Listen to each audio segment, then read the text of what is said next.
Hello there. Welcome into a Wednesday edition of the show. So glad to have you, whether you're listening on your radio, streaming the show online at extrasports1300.com, or you've downloaded the Extra Sports 1300 app to do your listening.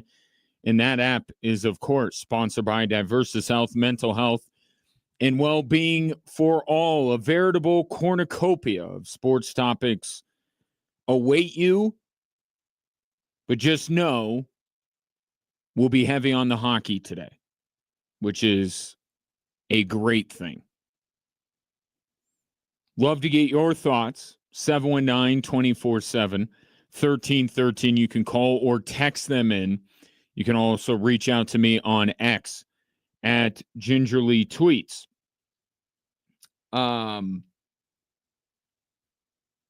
Let's start with the Panthers and what they were able to do last night, which was make this Stanley Cup final come to as anticlimactic of an end as you could possibly expect.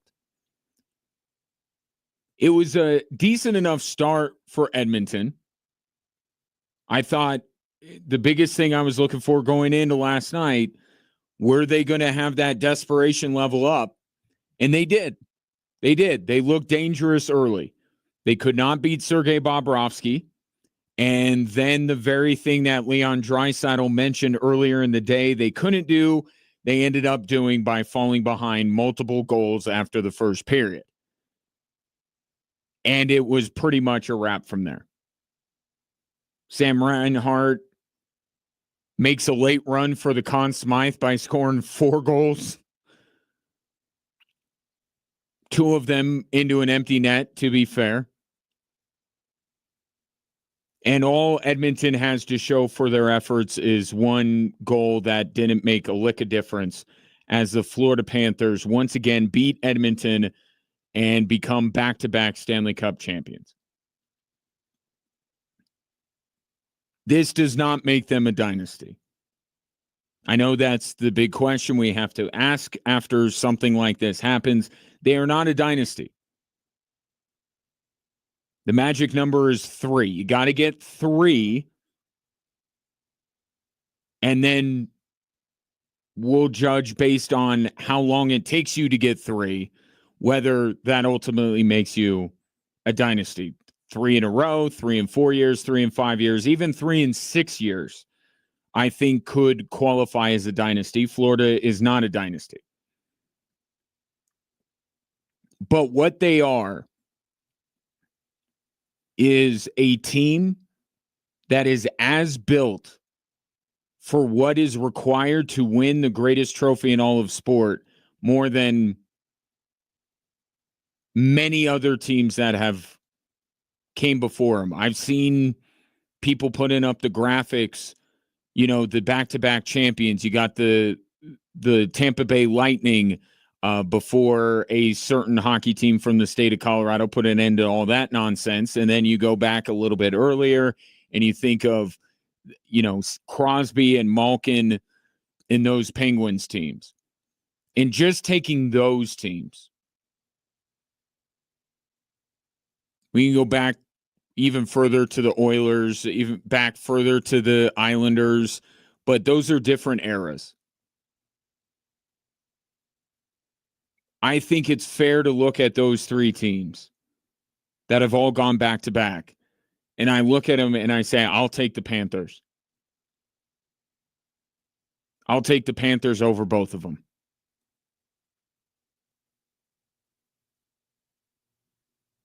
Now, Florida has beaten some, at least remnants of those back-to-back Tampa Bay teams in the playoffs. I know, different teams, but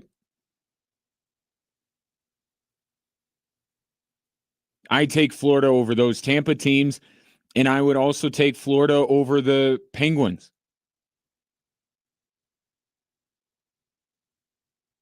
And my number one argument for that is, you want to talk about Sidney Crosby and Evgeny Malkin, okay, look what Florida just did to Connor McDavid and Leon Draisaitl. Yeah, I'm going to take Florida In fact, to that end, I believe the final tally was Florida 5, Edmonton 1 in terms of goals when Connor McDavid and Leon Draisaitl were together on a line. How's that for a stat? You want to talk about how bad of a matchup the Florida Panthers are for the Edmonton Oilers? They can't even put Draisaitl and McDavid together and beat this team. They were outscored 5-1.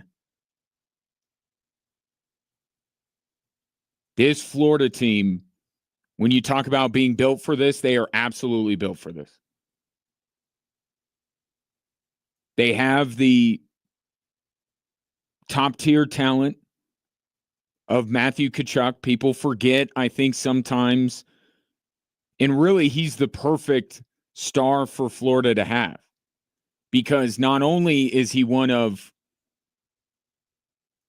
a half a dozen of the best players in the world, probably, just kind of running through the list in my head. I think that holds up.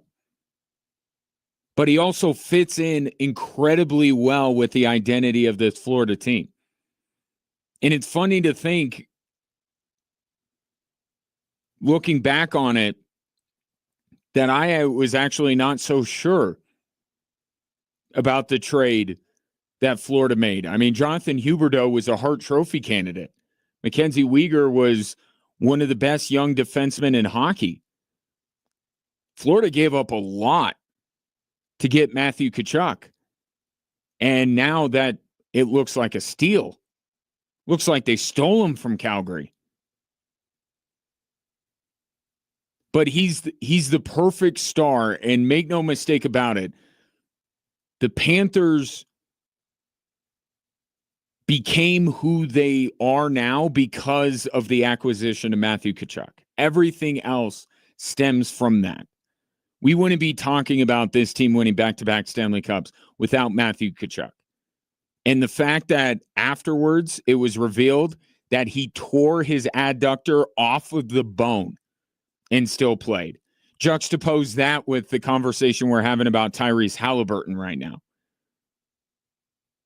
Don't want to take shots at Halliburton, but rather lift up Matthew Tkachuk and saying, my God, the guy ended up with one of the highest point totals of any player in the playoffs.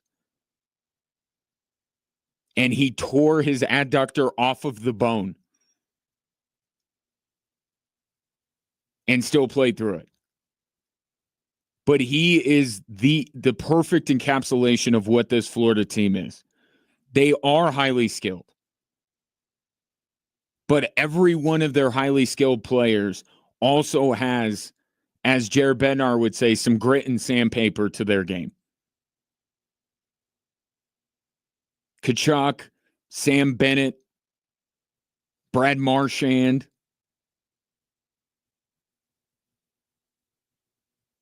probably the three players, Sam Reinhart.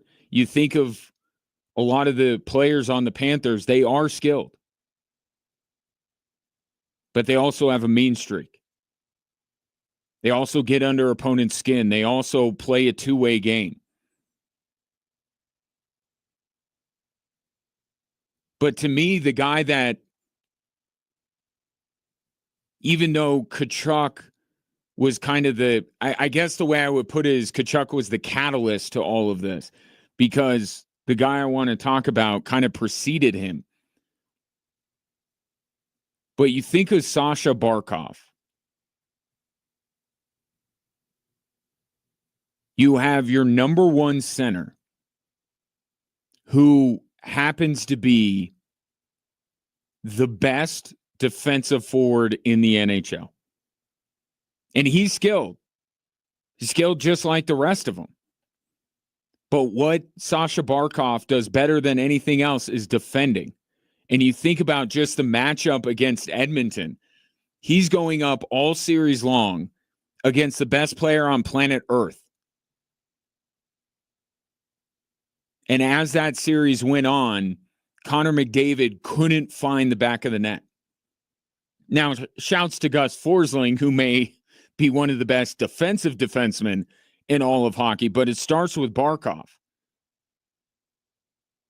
So even Sasha Barkov, who's a player that predates Bennett and Reinhart and Tkachuk and even Bobrovsky, like he was there before all of these guys.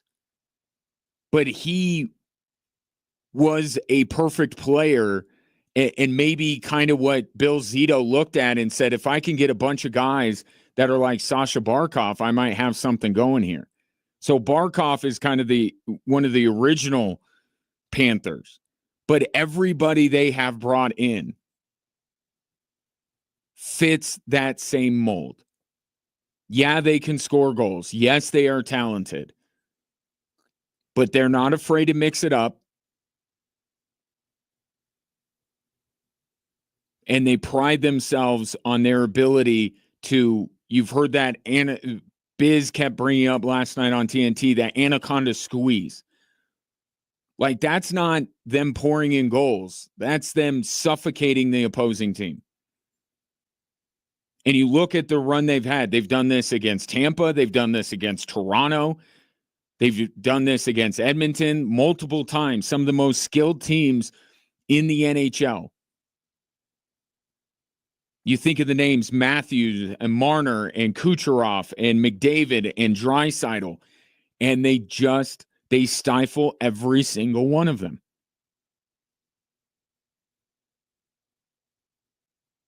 Which is what you need.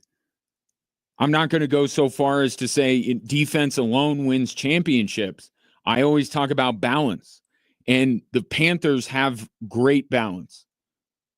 Players that can chip in on the offensive end, but also players that can keep other teams from scoring. And, oh, by the way, they have Gus Forsling and Aaron Ekblad. And they acquired Seth Jones at the deadline. And they have Sergei Bobrovsky. So they have the right balance when it comes to that. They have depth. Again, I go back to Brad Marchand. Could be a first liner on most every NHL team. He was playing on the third line.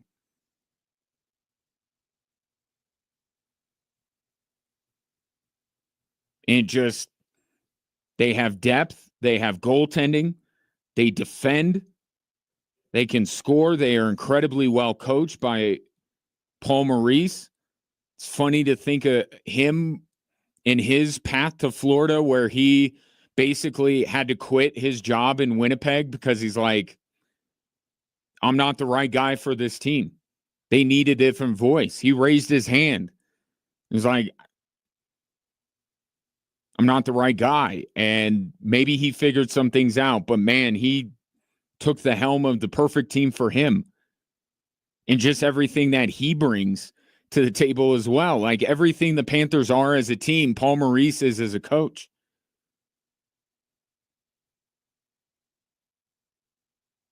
They are just so built for what the Stanley Cup playoff requires.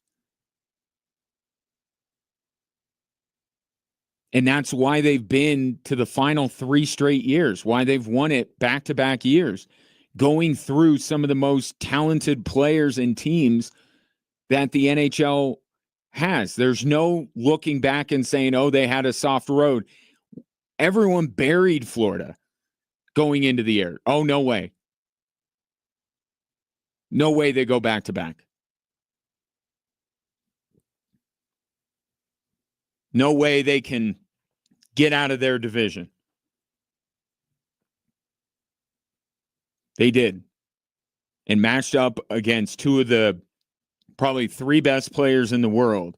They shut them down and won this series in such a fitting way. As much as I would have loved to see a Game 7 or even just a more compelling Game 6 at the very least, it was quite fitting that they won it that way because they were just such a bad matchup for Edmonton. And also there's a little bit of learning that went on. I mean, you want to look at how difficult it is to repeat just in general, how you have to, and we talked about this with both the Avs and the Nuggets in recent years. They have to be better. You can't be worse and still win. You got to be better. So how is a team that stands atop their sports world get better? Well, how about Florida learning from last year and saying, yeah, we're not getting dragged back to anywhere. We're ending this here and now. So this Stanley Cup run this season for Florida, much more impressive than last year, as impressive as last year was. But Bill Zito has just built a team. I mean, it's not even like they're not built for the regular season. That's what's crazy. I mean, I'm hesitating to use the word I want to use, but they're perfect. They're perfect. Where's the weakness? Point to the weakness of this Florida team. Tell me what style of play they can't do. Tell me what you need to win a Stanley Cup that they don't have or they can't do.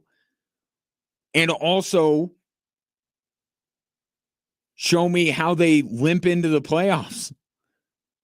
I mean, they've been routinely, and even going back before, the trade for Tkachuk, I mean, they won the President's Trophy with a lot of the same guys. Like, we want to talk about this 3-year run? Well, how about before that? They weren't too shabby either. Like, this has been the standard. They can beat you in any number of ways. There's not a weakness that you can exploit. And they really are, whether you want to call them a dynasty or not, they are a team that really, you say, the only thing that's going to stop them is their inability to retain this talent that's on the roster. That's the only thing that it is abundantly clear. And that's what I would call on all NHL teams to do, as I did last night on X. As much as I admire the Florida Panthers and as much as I'm not opposed to seeing dynasties, I would very much like Toronto to offer $12 million to Sam Bennett. I would love to see a team swoop in and give Brad Marchand $9 or $10 million a year. Like that, they got to be picked apart. They got to be broken up.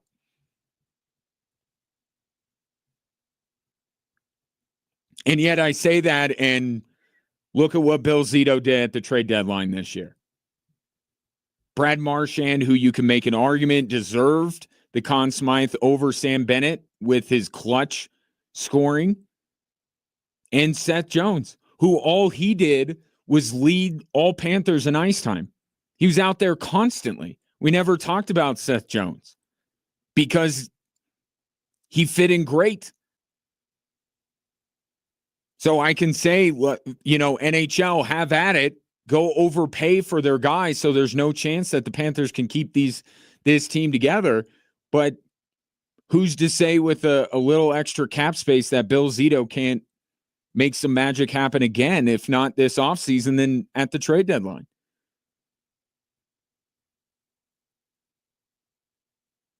For what is required to win a Stanley Cup in the year 2025, in the 2020s, Florida is perfectly built for it. Now, take your thoughts on Florida.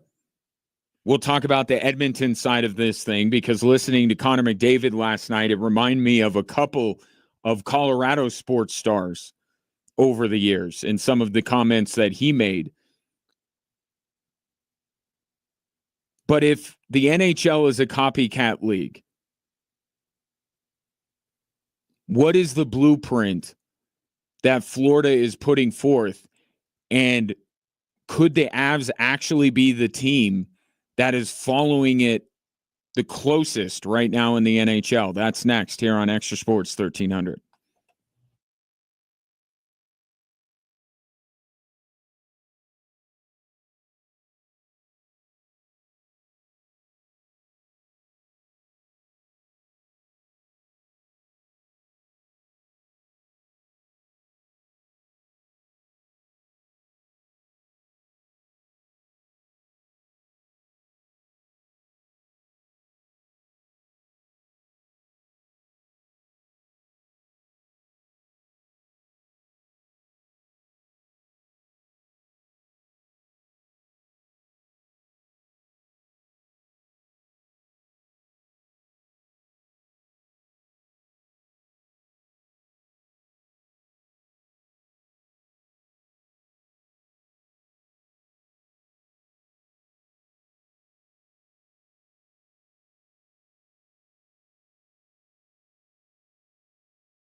The 45th U.S. Senior Open is returning to the Broadmoor next week, June 26th through the 29th.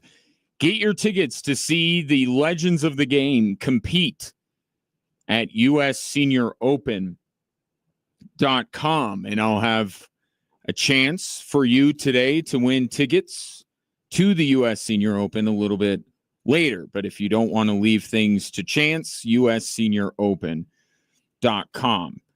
So the Florida Panthers are champions of the NHL yet again.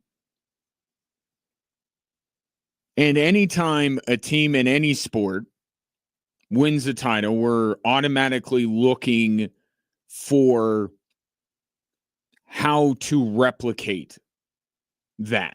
Because if they win, then obviously there is a blueprint, and it's a blueprint that will work because somebody else did it and it worked. And we do this in every sport, right? And it does lead to some shifts in philosophy and everything like that. I actually talked about this yesterday, that 2 years in a row now, and I don't want to get too much into Oilers side of this because I will get to that after the top of the hour, but 2 years in a row now, we have had a team with very suspect goaltending that maybe hasn't attributed the right amount of resources to try and shore up that position, fall to a team that at the time when they signed Sergei Bobrovsky, a lot of people were like, whoa, you're signing him to that deal? And they've hung on to him ever since. And now look at him. And I think that Sergei Bobrovsky deserves a ton of credit last night because, again, the Oilers came out the way they needed to. I thought their energy level was up, the desperation level. They generated some early looks. I thought there were two big saves by Bobo last night that kept them off the board, allowed Florida to score, and then the game took off from there. So you look at the elements of this Florida team and what they have done, the roadmap they've taken to get here. I'm not so sure that the team that isn't most closely following the Florida Panthers blueprint isn't the Colorado Avalanche. Now, can you exactly follow it? No. Right? Like if you're in the NFL and you're saying, oh, the Chiefs won because they have Patrick Mahomes, let's go get a quarterback that can throw the ball behind his back or with his left hand better than half the league can throw with their dominant hand in a normal motion. Right? Like you're not going to get a Patrick Mahomes. But you can say, if we got our quarterback and we get him, a weapon like he has in Travis Kelce, like this great one weapon, and then get a couple of pass rushers and like follow that, then maybe we could win a Super Bowl.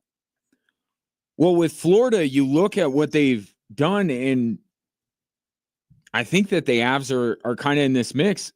Certainly, I think that the Avs learned now with Alexander Georgiev and how things ended with him, that they do need to invest more in goaltending. And if Mackenzie Blackwood shows himself to be that level of goaltender, like we saw in fits and spurts this year, and we saw in the Dallas series, him going save for save with Jake Ottinger. If he's that dude, the Avalanche should lock him up. Right? And not say, well, we'll find another one, because you keep on that treadmill and eventually you're going to run out of options. So in the investment in goaltending, certainly important, but we've seen the Avs make a bold move this year with the idea of creating more depth. right? Florida is an extremely deep team. They are not top heavy like the team that Florida just beat in back-to-back Stanley Cups.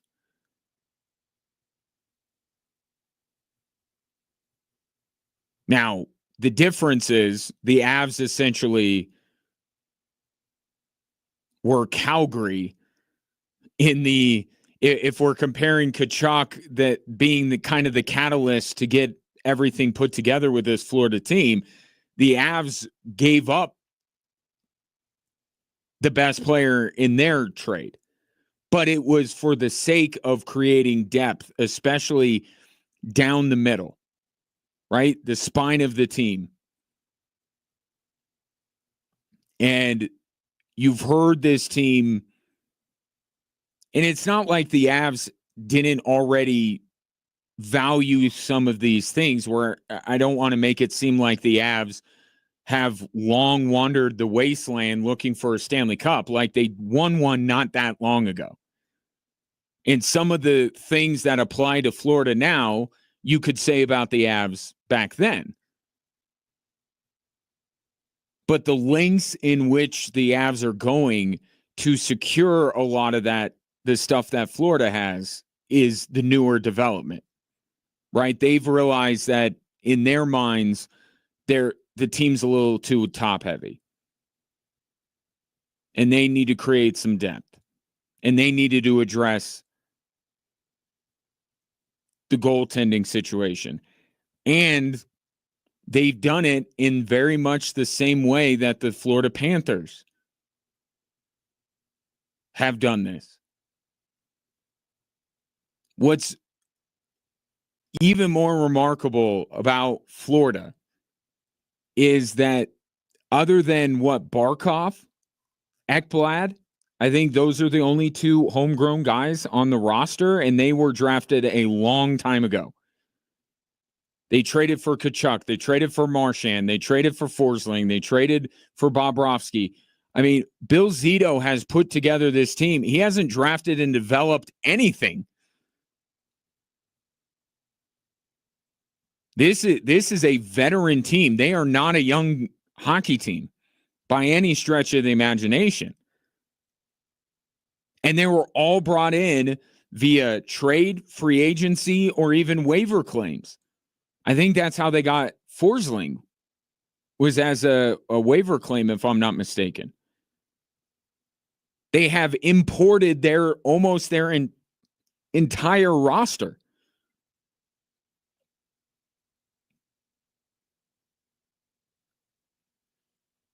And certainly that's how the Avs have been doing it. They've been shipping off every draft pick that they have. Callum Ritchie goes, and they've traded multiple top prospects over the years leading up to winning the Stanley Cup, but also in the years after. That's very difficult to do. Very difficult to do. That roster gets very expensive. And now that's why this offseason is so fascinating when it comes to the Florida Panthers, is can they afford everybody? Because Sam Bennett, to me, makes me think of Nazem Kadri. Like Nazem Kadri, before the Avs won the Stanley Cup, I think there was a decent chance he would have been an Av long term. Like, let's say he became a free agent after the previous season, which I was thinking about last night. Man, if Nazem Kadri isn't suspended. Remember when he got suspended for the hit on Falk, right? What would the Avs have done? But let's just say after that year, when his value wasn't as high as it was after the Avs win the Cup, he might have signed a more team-friendly deal to stay with Colorado. But he has this remarkable offensive season. He has certainly had his moments in the playoffs, like all the way through. He wasn't their best performer like Sam Bennett proved to be for Florida, but he had his moments like the St. Louis series and I don't know if you give him credit for the too many men on the ice thing, but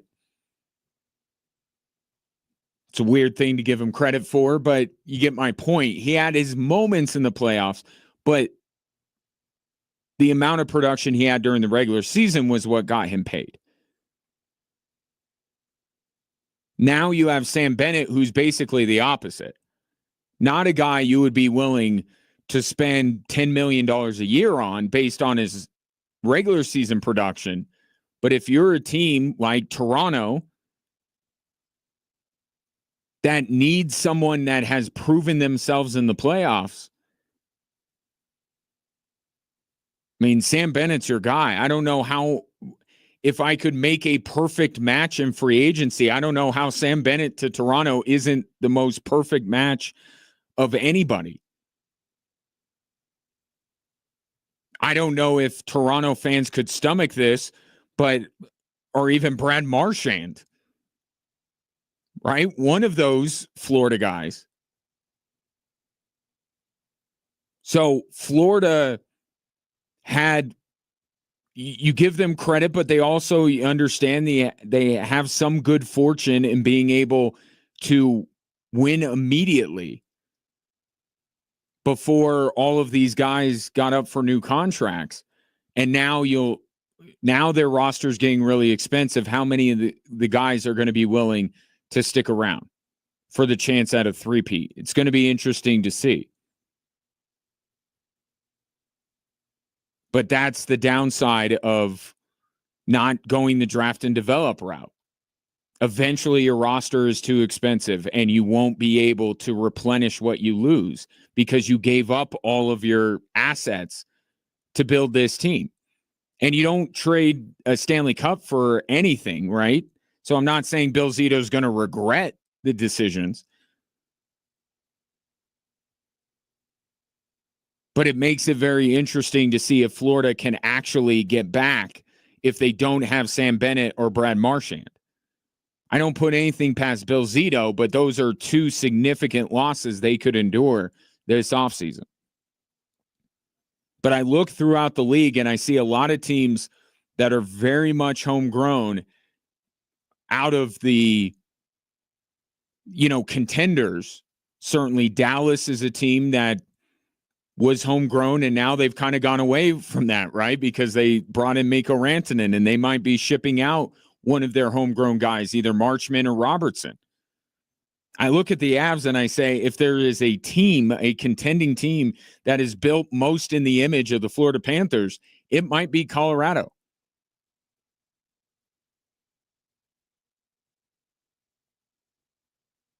And oh, by the way, the last time a team located in the state of Florida was going for a three-peat, who did they run into? That's right, the Colorado Avalanche.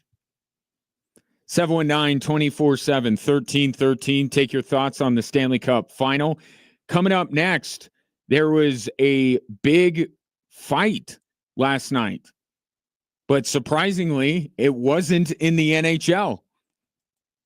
It was in the WNBA regarding a certain WNBA player that you know very well. That's next here on Extra Sports 1300.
City Golf COS is Colorado Springs' premier indoor golfing destination with 4 state-of-the-art simulators featuring any course in the world you could possibly have dreamt of playing.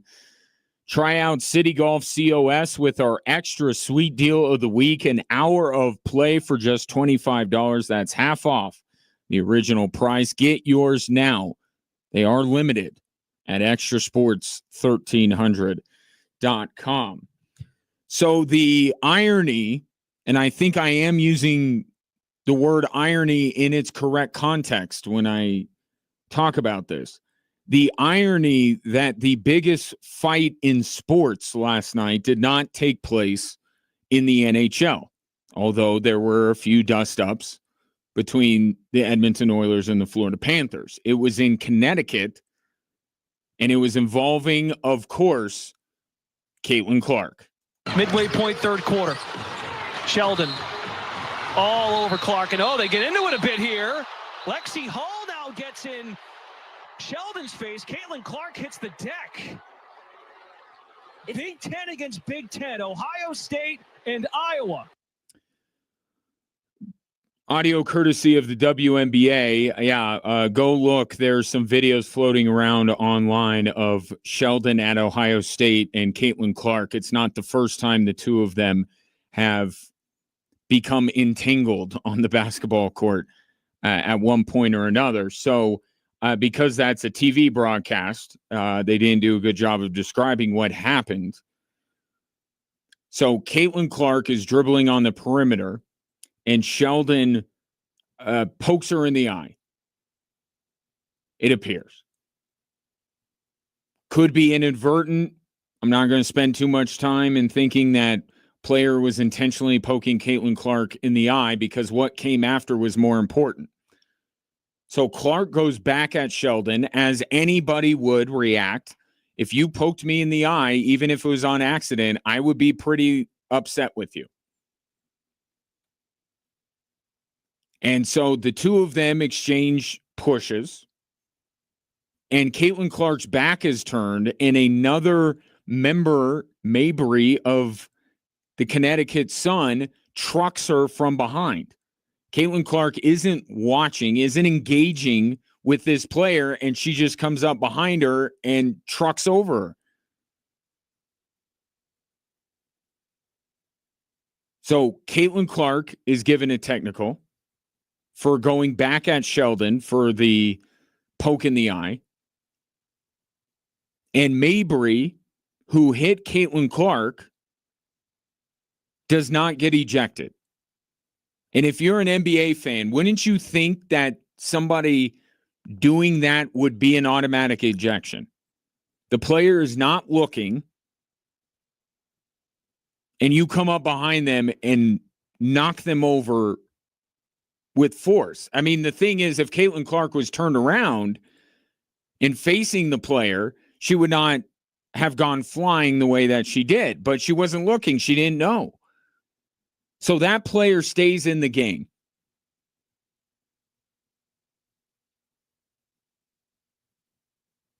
So the referees did not take control of the game at that point. So what are players left to do when the officials don't take care of it? They take care of it themselves. Late in the game, Indiana's going to win by nearly 20 points. A Connecticut player has a breakaway layup, and Sophie Cunningham takes matters into her own hands. Oh, boy. Sheldon and Cunningham are getting into it. These two teams do not like each other. So Cunningham basically hugs Sheldon, who again poked Caitlin Clark in the eye earlier in the game. Maybe not the player that you retaliate necessarily against, because it was Mabry that I think did the more egregious thing. But either way, you know, that's retaliation. And the two players got tangled up. Multiple players kind of started to go into the stands. It became quite the fracas. Well, after the game, Stephanie White, the new coach of the Indiana Fever, directed her ire at one group of people, but I don't know that it was the only group of people she should have been criticizing. Take a listen. Their job is hard. Their job is hard. Their job is hard, right? Their job is hard. The game has changed so much. Players are faster, they're better, they're bigger, they're stronger. They're as good as they've ever been. They're as athletic as they've ever been. The game is fast now. Things are happening quickly. Everybody's getting better, except the officials. So we got to find a way to remedy it. Now, for the record, and Caitlin Clark was sitting right next to her, nodding. Caitlin Clark did not answer many questions about what happened. Stephanie White stepped in and took the questions about officials because, of course, criticizing an official is going to get you fined, and Stephanie White doing what good coaches do and taking that hit and not putting Caitlin Clark in the position to criticize officials. Everything Stephanie White just said is completely accurate. This dates back to last year. One of the big takeaways, if you were just tuning into the WNBA for the first time because Caitlin Clark was playing in it, you would probably go, man, the officiating is bad. And it is. It's bad. Because what happened last night is essentially what happened when Kennedy Carter hit Caitlin Clark last year, and she wasn't kicked out of the game. So either it's the officials on the court, and there's some debate right now of whether it is within the purview of the referee to throw someone out for that type of contact. Everything I found says that they can upgrade it if it's a very subjective term, like it's egregious or something to that effect. I have it written down here. Unnecessary and excessive. I think that the contact was unnecessary and excessive, just like it was with Kennedy Carter. So I don't know if this is the league not giving the officials the ability. I think this is the officials not deeming this contact worthy of ejection. And they should. Because they need to take control of the game. That is their part of their job. And they had to know by not punishing Mabry to the extent they should have, you leave yourself open for Indiana to retaliate later, which Sophie Cunningham did. So I have no problem with what Stephanie White said about the officiating because the officiating in the WNBA is quite poor. However, she left out a group of people in her rant. Why aren't Indiana going back at Connecticut for what happened? Like, we can blame the officials and they're an easy punching bag. And I don't think that they did their job to the best of their ability. But how about the fact that a player trucks Caitlin Clark when she's not looking? How about that? To me, that is the worst thing that happened. How about the person that perpetrated the act? Where is Stephanie White's outrage about Connecticut? Why isn't Caitlin Clark saying anything?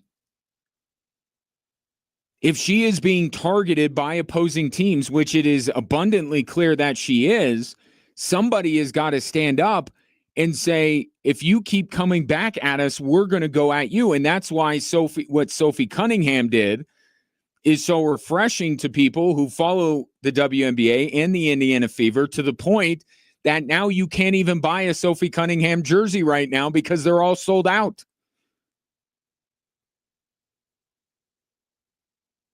But it just continues this. And I get it. Caitlin Clark is very knowledgeable about the past of the WNBA and is very deferential to who came before her, and that is great. But these aren't legends of the game. Kennedy Carter, Mabry, Sheldon, we're not talking about Diana Taurasi and Lisa Leslie and the greats of women's basketball. These are your peers. In fact, you are above them in terms of the pecking order, right? You're a superstar. They are far from it. You can't, how are you not going at them? How is Stephanie White not calling out Connecticut for targeting her player? I didn't hear that at all. And it seems to me like Caitlin Clark has almost had to apologize for being this star unlike the WNBA has ever seen. And everybody, I shouldn't say everybody, but most people love her and are flocking to the WNBA to watch her, and she's had to feel bad about it, which is the most ridiculous thing I have ever heard. But she clearly feels that way. So I don't know if this is trying to protect the league. Like, let's pin it on the officials. No, how about the players that are targeting Caitlin Clark on a nightly basis? In the NBA, and I know I don't want to try to say the WNBA has to be exactly like the NBA, but there can be some parallels. And one is, if you imagine that this same situation would have happened in the NBA, maybe the officials would be criticized, but you better bet that there would be a lot of words being exchanged between the two teams about the two teams. There would be a little bit of fighting going on between the two teams.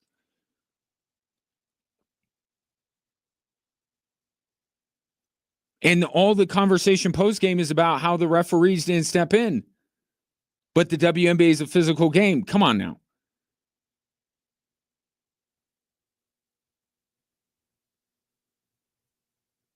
The Indiana Fever got to start going at these teams that are doing this, that are clearly targeting Caitlin Clark. And I don't even need to get into the deeper psychological reason, if there is one, why they're doing it. The fact is they're doing it. This is your best player. Forget about what she means to the league.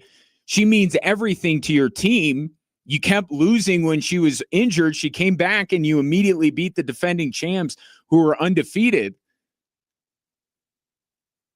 Like, she is your franchise. And it didn't seem like Indiana's players met the moment in the moment like you would expect them to. Credit to Sophie Cunningham late in the game for retaliating, but I think the timing would have been a little bit more appropriate when everything was going down. And if you're Stephanie White, like, fine, keep that energy with the officials, but direct it to your opponent that is clearly trying to take any cheap shot they possibly can against your franchise player.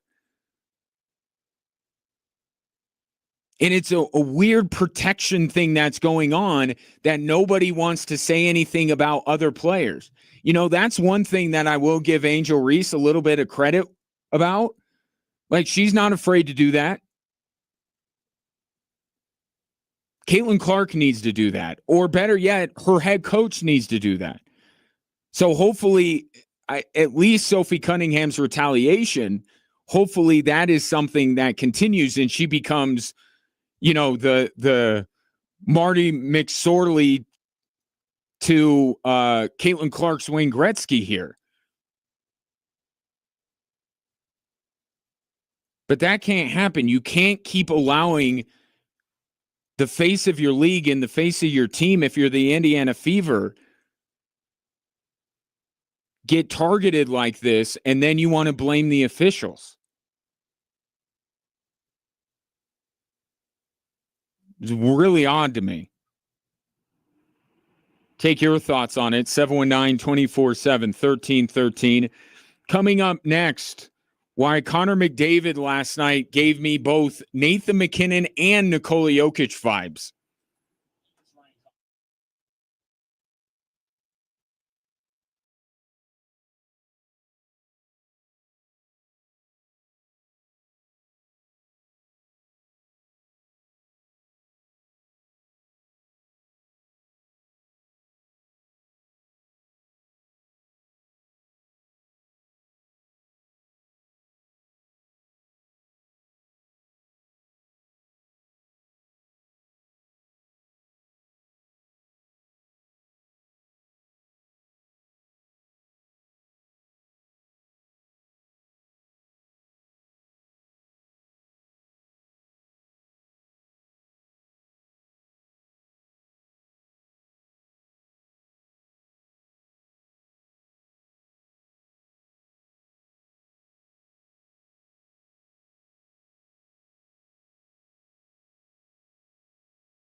Welcome in. Glad to have you.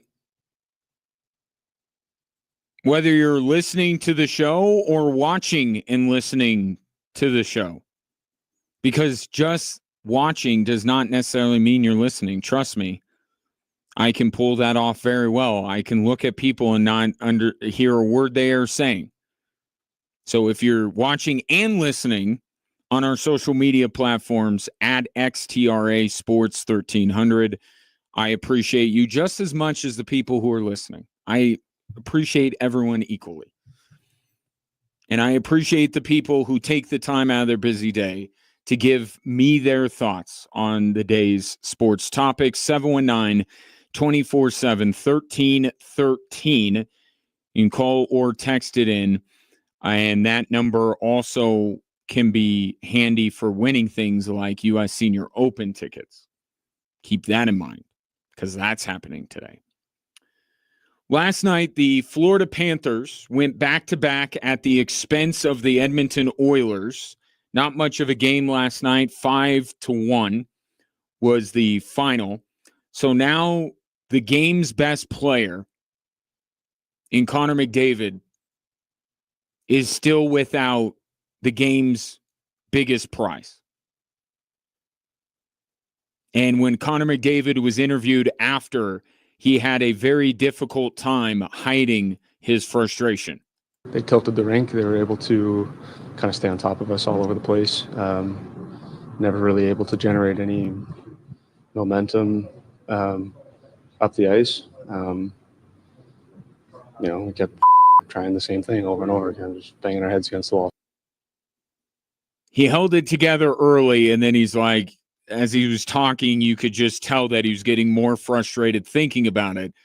And we're bleeping, doing the same thing and banging our heads against the wall. And when I heard that, there were a couple of other sound bites that I immediately thought of. And I think the one that you're probably thinking of is this one from Nathan MacKinnon a few years ago. For sure. I mean, there's always next year. It's all we talk about. I feel like, I'm going in my 9th year next year and I haven't won shit. Right? That's the most like for like comparison, right? A player at the top of his game that has spent the better part of a decade in the NHL and has yet really to even come close. That was really the case with Nathan MacKinnon. They weren't even that close most of the time. And they certainly weren't that close that year when he said that.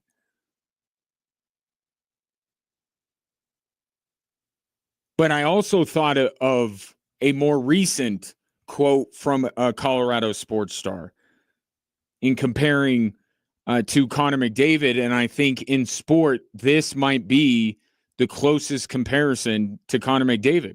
If we could, we will win it. So I don't believe in those if stuff. So we had the opportunity, we didn't win it. So I think we can't. The parallels between the conversations about Connor McDavid and the Oilers are eerily similar to the conversations where you and I are having about Nikola Jokic and the Denver Nuggets. Okay, because even though McDavid and McKinnon were giving off the same kind of vibe, Connor McDavid is going on year 11 in the NHL. Like, he has been at this longer than that exasperated Nathan MacKinnon had been at it. But clearly, Connor McDavid is the best player in the world, just like Nikola Jokic is. And really, the conversation is about what the organizations that have these generational talents are doing, or more accurately, not doing, to help out their generational superstar. Multiple times, Edmonton's brass were pressed on the idea of investing in goaltending. And they have refused. For whatever reason, they've refused. They have not meaningfully addressed the goaltending position that inevitably becomes one of their biggest weaknesses every year in the postseason. Every playoff exit, you can put the Edmonton Oilers goaltending situation right near the top, if not at the top, of the reasons why Edmonton bowed out.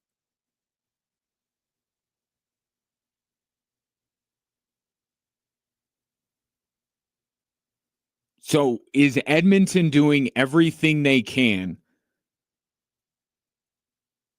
to get Connor McDavid a Stanley Cup?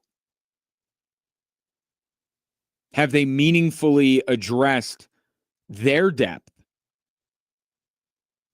I mean, they got Jeff Skinner off of a trash heap. No disrespect to Jeff Skinner, but he's not the player that he once was.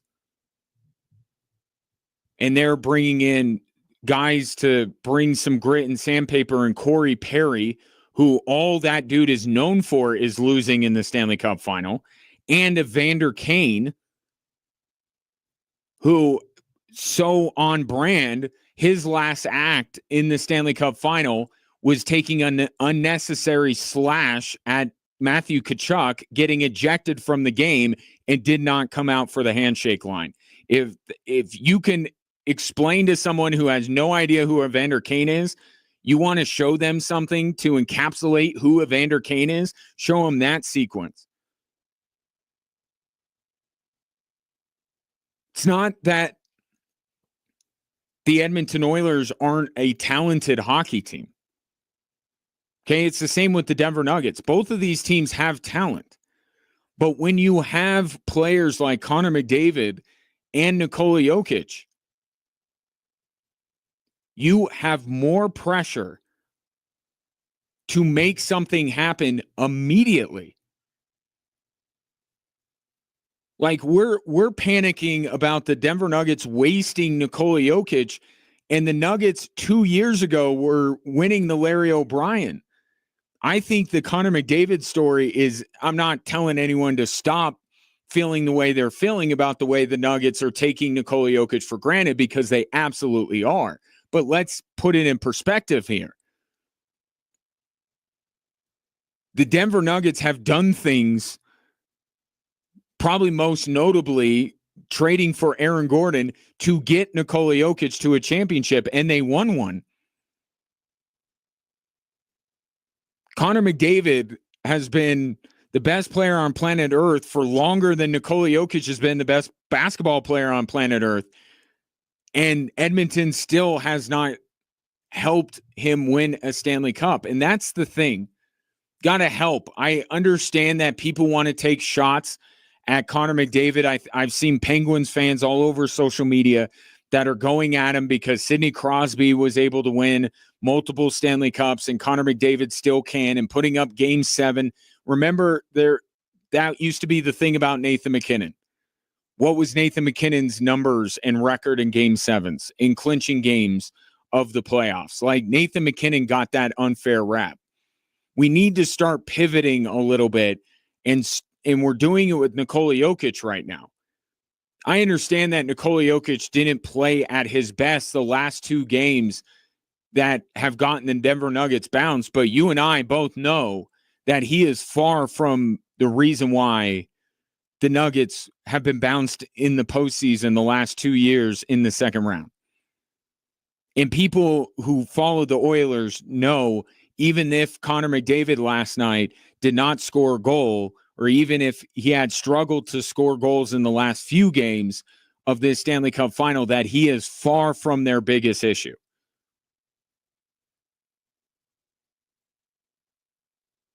Okay, this is on Edmonton, especially when it comes to the goaltending situation, because, again, you want to talk about perfect moments, encapsulations of who they are. How about that third goal that Stuart Skinner gave up?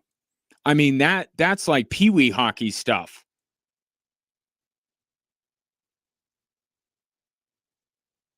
Takes a shot, and that is clearly one that goaltenders would just catch and freeze. Certainly the Edmonton players on the ice thought that Stuart Skinner was just going to hang on to it. Easy save to make, which Skinner did, but he decided to try and deflect it rather than glove it. It goes right to a Florida Panthers player. Meanwhile, everyone on Edmonton had stopped moving.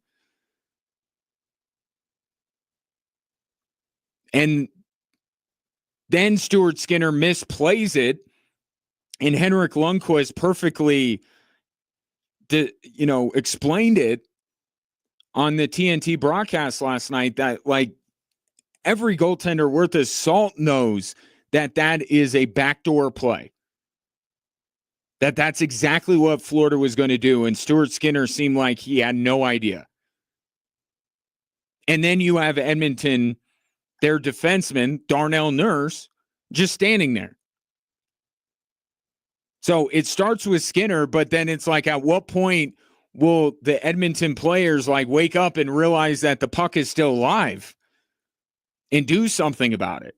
So it was a complete defensive breakdown that led to the Panthers' third goal, which is when you felt like, okay, we're about done here.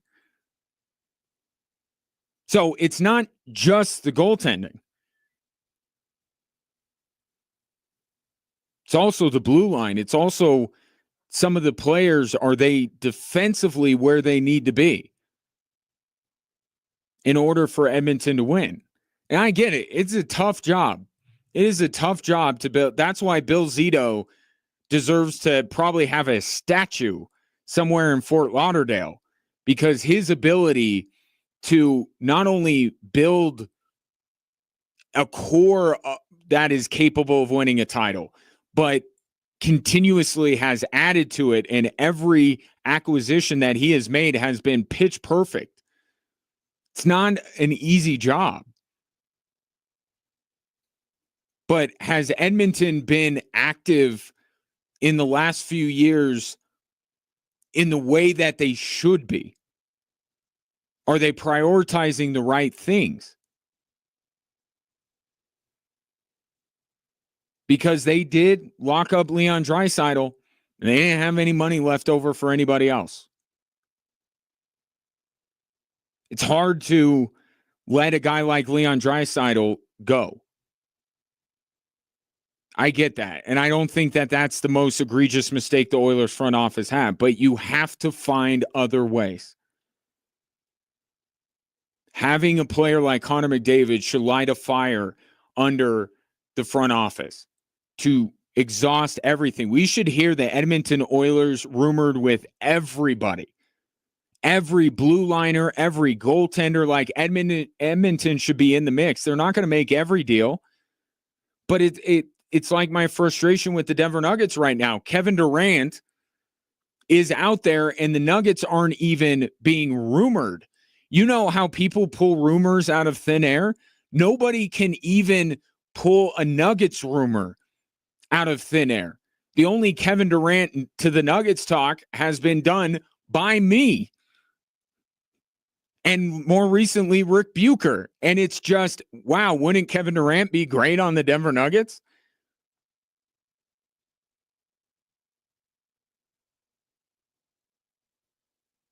And Connor McDavid and Nikola Jokic are very similar. They're very similar. They will not go the way, and there's a perfect example on the ice last night. Matthew Tkachuk asked out of Calgary. He demanded a trade. He held the Calgary Flames ransom. Okay, so he was your typical superstar, leveraging his power over the organization. Connor McDavid's not that kind of a guy, and he's extremely loyal. Much the same way that Nikola Jokic is. But if you listen to them, even though they aren't as demonstrative, their frustrations are evident. You can hear it. That these two guys don't care about being the best player in the world. They don't care about winning MVPs. They only want to compete for championships. And it's even more so with Connor McDavid, given that he's never even won one Stanley Cup. I think that Edmonton, just like we're talking about the Nuggets, is kind of taking advantage of Connor McDavid's loyalty and Connor McDavid's normal, calm disposition, because he could be like Matthew Tkachuk and he would have been out of Edmonton years ago. But he's trying to be loyal. He wants to win one for Edmonton, and that should not be taken lightly by the people in charge of the Edmonton Oilers, and it seems like it is. The squeaky wheel gets the oil. Well, Connor McDavid and Nikola Jokic are not the squeakiest wheels. But it shouldn't take that.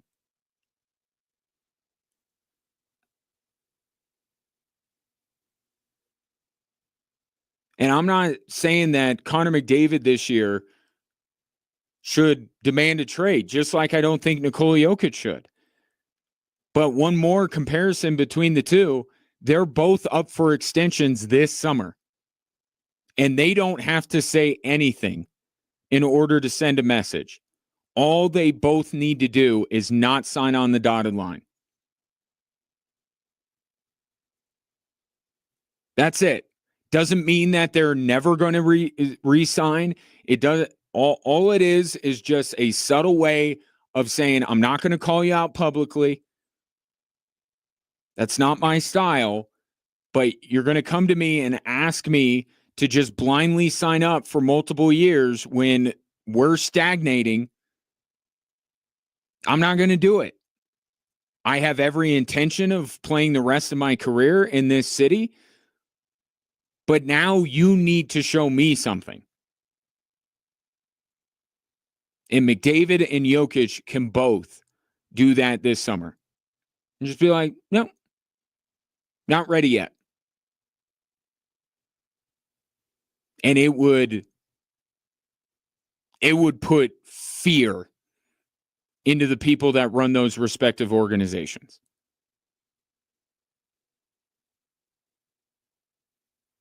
(719-24/7-1313).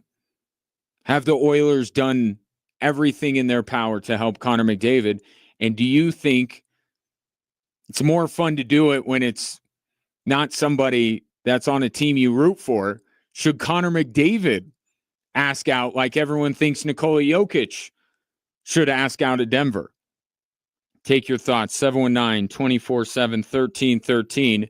Speaking of championships, winning them, the pursuit of winning them, the importance of them, somebody that does have more championships than both Connor McDavid and Nikola Jokic combined doesn't quite understand why we are so obsessed with the number of championships an athlete wins. Guess who that was? Tell you next on Extra Sports 1300.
The 45th U.S. Senior Open returns to the Broadmoor next week.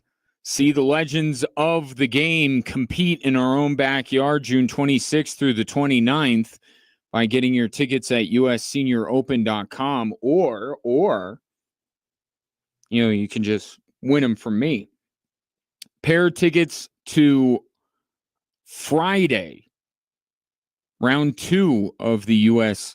Senior Open. I have a pair of them for the 13th texter to text golf in their name to 719-247-1313.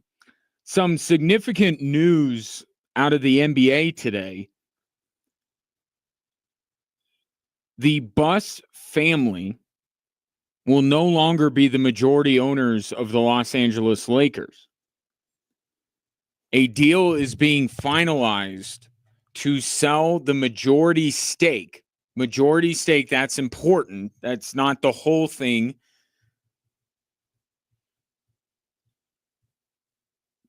But a majority stake of the Lakers for $10 billion. And Mark Walter is going to be the new majority owner of the LA Lakers. And if that name, you're like, where do I know that name? Where do I know that name? How about the, whatever they are, venture capital group, or whatever it is, investment group? He is the CEO of Guggenheim Partners. You know Guggenheim Partners. They own the Los Angeles Dodgers. So a consolidation of power. This is like what's going on in Colorado with Walmart. Walmart is in part owning every professional team we have except the Rockies. This is the Guggenheim Group, Guggenheim Partners, buying up another LA sports entity. And this is certainly significant because there is maybe no other sports franchise that is more synonymous with their owner, where you think of their owner as much as the name Buss with the Lakers. And I get the practicality of all of this because, and it goes back to one of my harebrained theories that, just because somebody's mother or father was this visionary, was this great business person, that their kid is going to be that. I think it's more likely than not that they're not. And I think that Laker fans have had their fair share of frustrations with Jeannie since she took over the LA Lakers. And a big part of it is cash. These kids, they grow up and their job is their sports franchise. They didn't go out and make their money in other ways. And they didn't grow the franchise into what it is. They did not. I mean, Jeannie, if you watch that Winning Time show, which, by the way, cut off way too soon. We needed more Winning Time. Jeannie certainly was integral into a lot of the stuff that Dr. Buss was doing. But ultimately, Dr. Buss is what made the Lakers into what it was.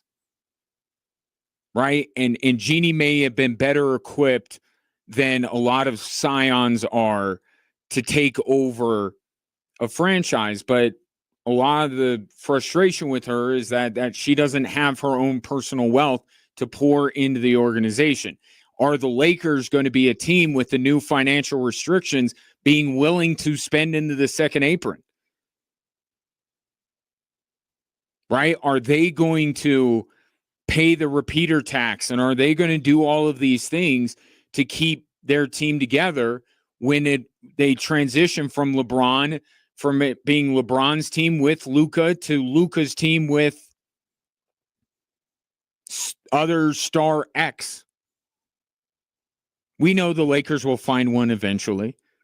Are they going to be willing to spend the money necessary to be able to keep what they hope will be the next Laker champion? But let's be fair, this is the Lakers we're talking about. They're thinking dynasty, not just championship. Are they going to be able to compete? Are they going to be willing to foot the bill? And what Guggenheim Partners has clearly shown is that they will pay whatever it takes. And they will find interesting little fun loopholes like Shohei Ohtani, defer your entire contract.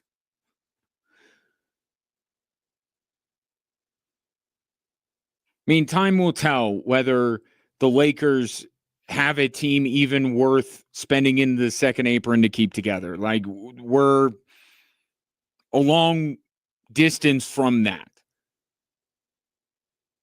But sports deep pockets are so important, even in salary cap sports. Think about the impact that Greg Penner has already had on the Denver Broncos. And it doesn't even have to be the roster, but it's Sean Payton. Would the Bolins have been able to hire Sean Payton, or more accurately pay Sean Payton what he requires? The niceties, the facilities, all of this other stuff that matters.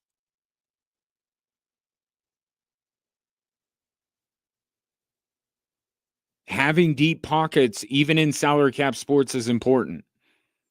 And the Lakers are about to probably have the deepest pockets of any franchise in the National Basketball Association. In some ways, it's an end of an era. But I'm sure Jeannie's going to be around and still be a part of things. But it is significant to note that the first name on the letterhead is not going to have the last name Buss when it comes to the LA Lakers. Speaking of the Lakers and their current star, LeBron James had some interesting comments, as he always does. He does have a podcast, right? And when you have a podcast, you have to say interesting things or no one's going to listen to your podcast.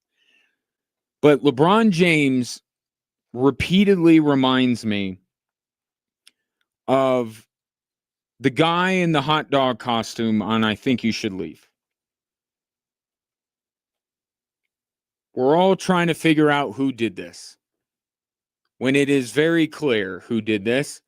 It's like LeBron James complaining about the face of the league stuff. LeBron very much has embraced being the face of the league, has embraced being the heir apparent to Michael Jordan. He's embraced the GOAT debate and all of this kind of stuff. Almost everything that LeBron pushes back against, he championed. He made fashionable. And here's another one on his podcast with Steve Nash,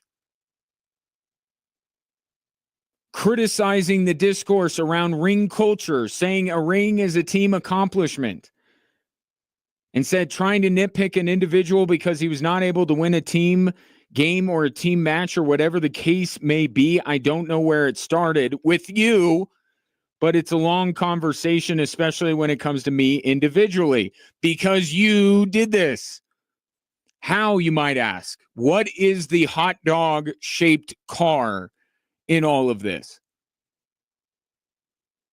It was him at the Boys and Girls Club, sitting across from Jim Gray and announcing that he was taking his talents to South Beach. What was that about, LeBron? Why did you go to Miami? So you could play with your BFFs? Was that why? No, that was just an added bonus. You went to Miami so you could win championships. And then shortly after arriving, you went not 1, not 2, not 3, not 4. The lack of self-awareness that this guy has or pretends to have, because LeBron is a sharp guy. He knows. He's got his finger on the pulse. He's in the zeitgeist. He knows dang well where all of this stuff came from. The debate between he and Michael Jordan.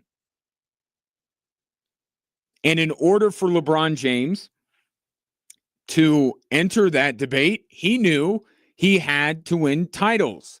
And winning in Cleveland wasn't getting it done. So he went to Miami. He helped, and I don't want to put this totally on only LeBron James. But being the face of the league that he is, being the most prominent figure in the sport since Michael Jordan, a lot of the blame for the way we discuss the NBA is on him. He played a part in all of this. And sure, bring ESPN into the mix too. I won't leave them out. But for LeBron James to act like A, he doesn't know where this came from, and B, that he himself does not value championships more than maybe any other NBA player. Like, there are plenty of dudes that don't care at all about winning a ring as long as they keep maxing out the amount of money they get. LeBron James, to his credit, by the way, wants to win championships. He's a guy that, like Connor McDavid and Nikola Jokic, I was talking about earlier, only wants to play for titles. Or at least he did. I don't know if I think he believed that he would will the Lakers to a title, and I guess in a way he did. But he didn't choose the Lakers because they were ready to win a title. But he wants to win titles, and that's great. But to then act like you don't understand why the conversation is built around ring culture. You went to Miami, dude, to join up with 2 other stars in order to win rings. That didn't have anything to do with your legacy. It had nothing to do with your pursuit of Michael Jordan.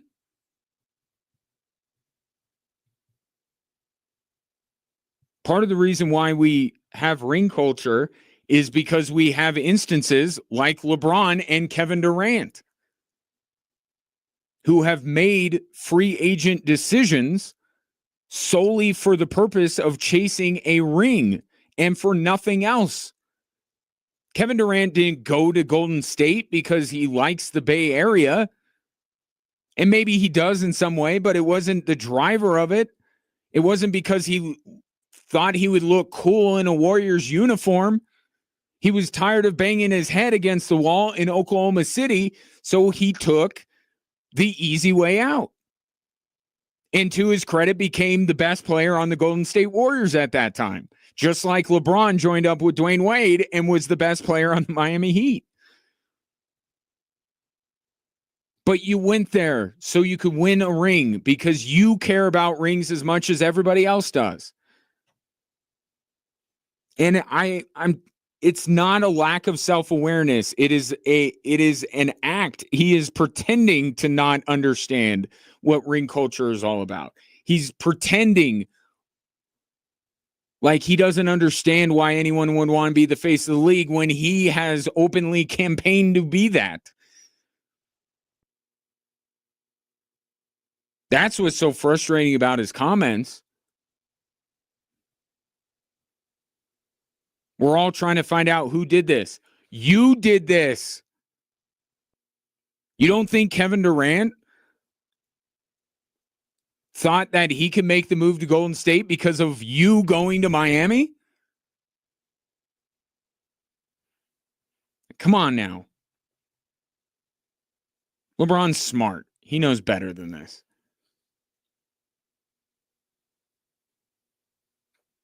Criticizing ring culture. Like, dude, you were a prominent figure in the rise of the ring culture in the NBA.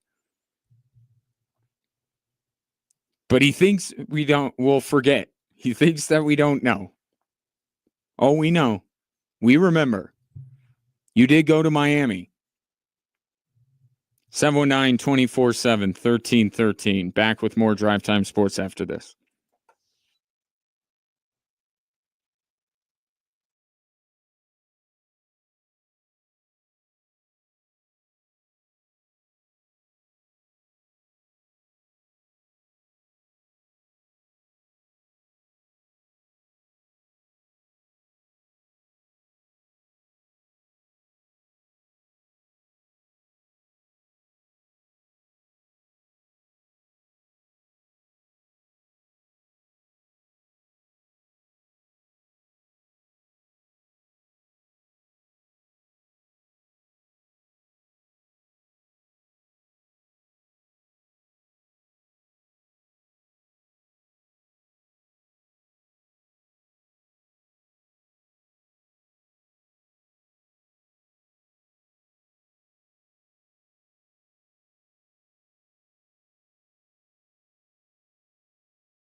Switchbacks FC back at Widener Field this Wednesday night. Not tonight. Week from tonight for 719 Community Night against San Antonio FC, one of the chief rivals of our beloved Switchbacks. The first fans through the gates at 6 will get a limited edition Switchbacks scarf. And as far as giveaways go, and the Switchbacks have a lot of good ones, scarf night, always the best. It all goes down Wednesday, June 25th, 6 p.m. at Widener Field. Get your tickets at switchbacksfc.com. Congratulations to Matt, who has won the pair of tickets for the U.S. Senior Open. More chances for you to win coming up between now and the tournament, which will be next week, and I will be broadcasting the show live there next week. Very excited about that. Albert texts in on the news today that Jeannie Buss is selling a majority stake of the Lakers to Guggenheim Partners. And I mentioned that they own the Dodgers. And Albert correctly points out that Magic Johnson is a part of Guggenheim Partners, which is, as me saying he correctly points out, means he's right. The scope, I think, of what Guggenheim Partners has in LA, I understated by simply saying, they also own the Dodgers. Here's what is in the portfolio of Guggenheim Partners: the Dodgers, the Sparks, now the Lakers. They also own a stake in Chelsea in the Premier League, and RC Strasbourg in Germany. They own not a team in the PWHL. They own the Professional Women's Hockey League. They have a part of Andretti Global, including the Cadillac Formula One team. And most importantly, and a team that I constantly bring up on this show, Team Liquid, who plays esports. And Magic Johnson, who is a part of Guggenheim Partners, also owns part of the Washington Commanders. I don't think that's a Guggenheim thing. I think it's just a Magic Johnson thing. Didn't know he could stray away from the Guggenheim Partners in order to make purchases of stakes of professional teams without them. So, yeah. By the way, Mark Walter, being the CEO, is going to be the owner. He's technically the owner of the Dodgers and the owner of the Lakers and the Sparks. He's going to be listed as the majority owner. The other things like Chelsea, like the Professional Women's Hockey League, Andretti Global, Team Liquid, which I get it. Like, esports is huge, but like, it's just Team Liquid. Come on. What are we doing? Big business. That's for sure. And I'm not hating on esports. I'm just the Team Liquid. That's what I am pushing back against. Esports, legit and awesome. Gotta work on that team name though. So yeah, they're consolidating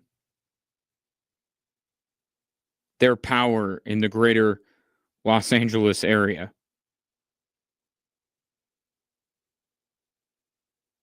Up next, the LA Kings, right? That's got to be.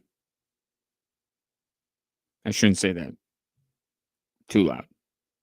There are people in this city that have ties to that organization and may not be looking to offload the Kings to Guggenheim Partners anytime soon. So there's that. In other potentially significant team selling news, the Tampa Bay Rays might be on the block, the selling block. The owner of the Rays is reportedly looking to sell for $1.7 billion. And it's being theorized that that's part of the reason why I think his name is Steinberg or Sternberg. I think it's people are theorizing that's part of the reason why he did not say they would invest in a new stadium after the roof off of the Trop got ripped off in the hurricane, because he was looking to sell the team and not looking, of course, to invest in his own funds in a new stadium. So it looks like the Rays may be being sold sometime soon. And for the literally tens of Rays fans, this is music to their ears.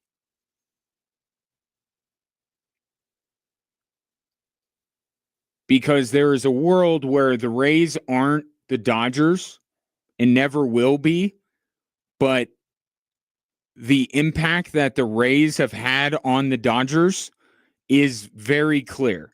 And I wouldn't blame, again, the literally tens of Rays fans for letting their imagination run wild, that if they don't have a cheapskate owner, that all of a sudden all the stuff they do with this limited budget and are still able to compete with the Yankees and, well, the Red Sox kind of take themselves out of the running as much as any other team does, given the news of the last few days. But they compete in the AL East routinely with a shoestring budget.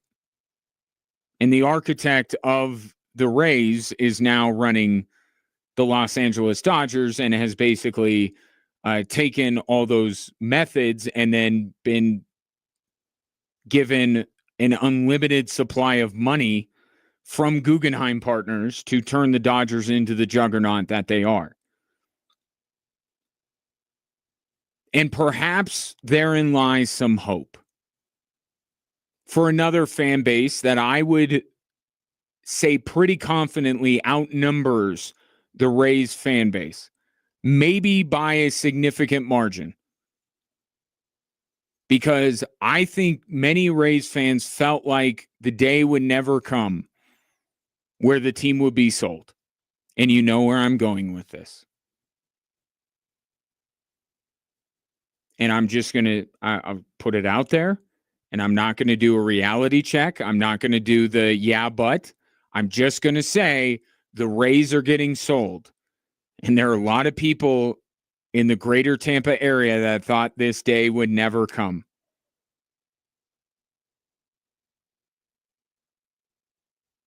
Maybe there's hope for every Major League Baseball franchise.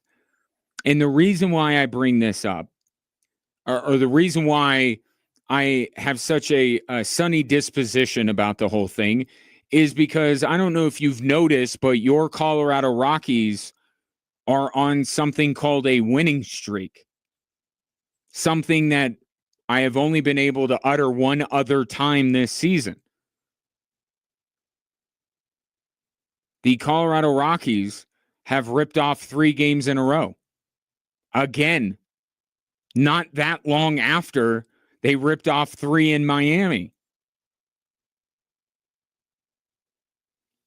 And they are just underway against the Nats, because let's keep in mind the level of team that the Rockies are knocking off. Like, good, fair play to them. Nobody is worse than the Rockies, but it's not like the Nationals and the Miami Marlins are on their way to meeting in the NLCS this year. But you know what? Like Kevin Malone said on The Office, it's just nice to win one. And the Rockies have won 3 in a row. And they are hitting bombs. Michael Toglia, who was marooned to Isotopes Island not that long ago, is now back up with the team, and he's hitting dingers.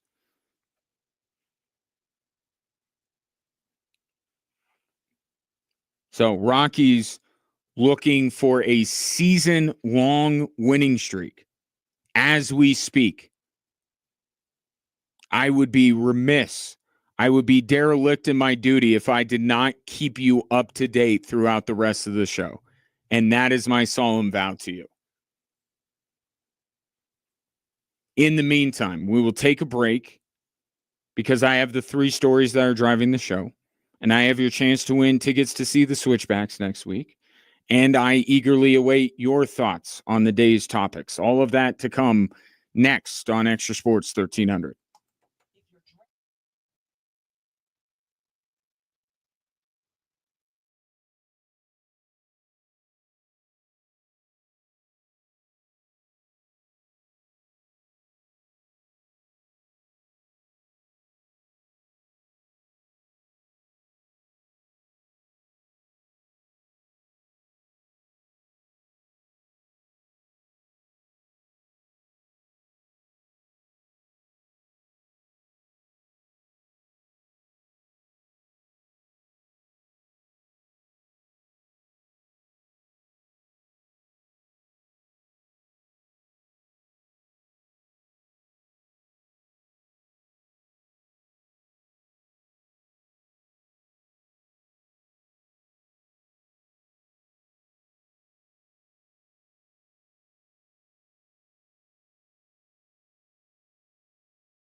Hello there. Welcome in Drive Time Sports on this Wednesday. Appreciate you consuming the show in any number of the different ways that you can do so.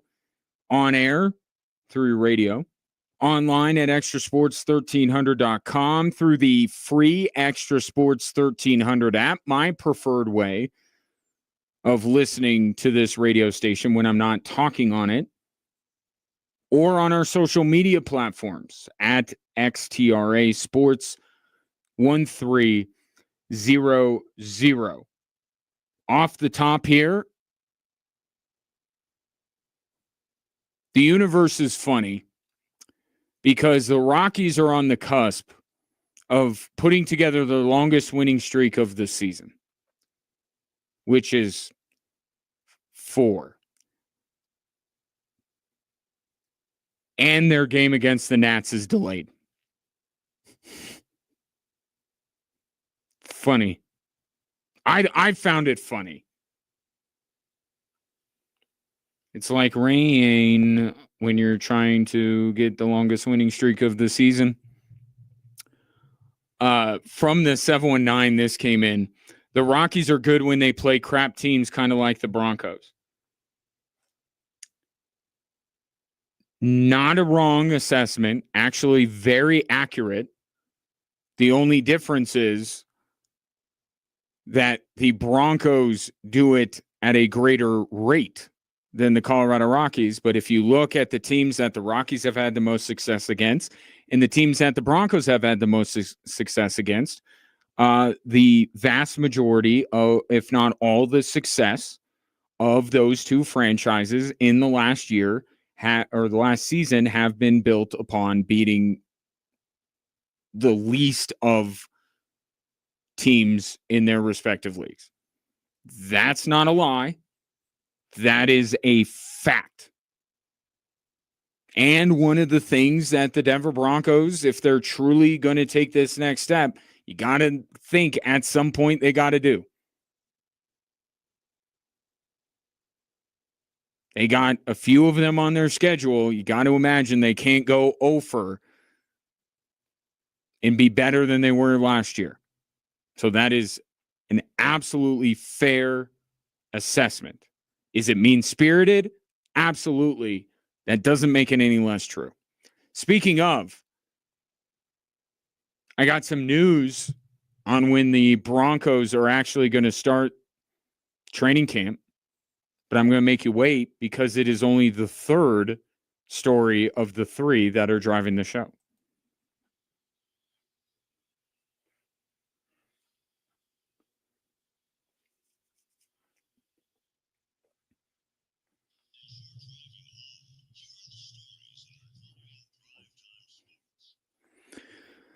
Got another text in asking if the Rockies are mathematically eliminated. No, because they keep beating the Marlins and the Nationals. It's keeping them alive.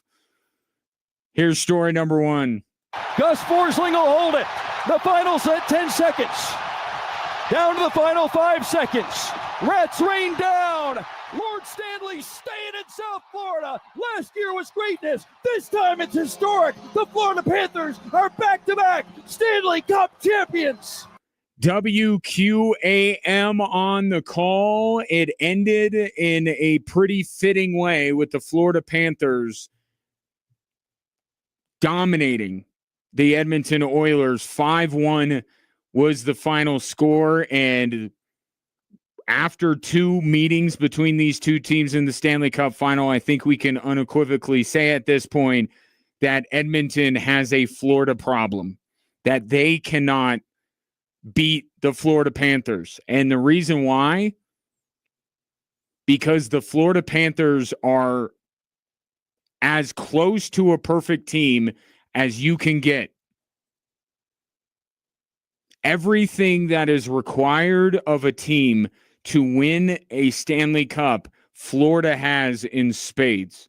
They have top-tier talent with a Matthew Tkachuk, most notably.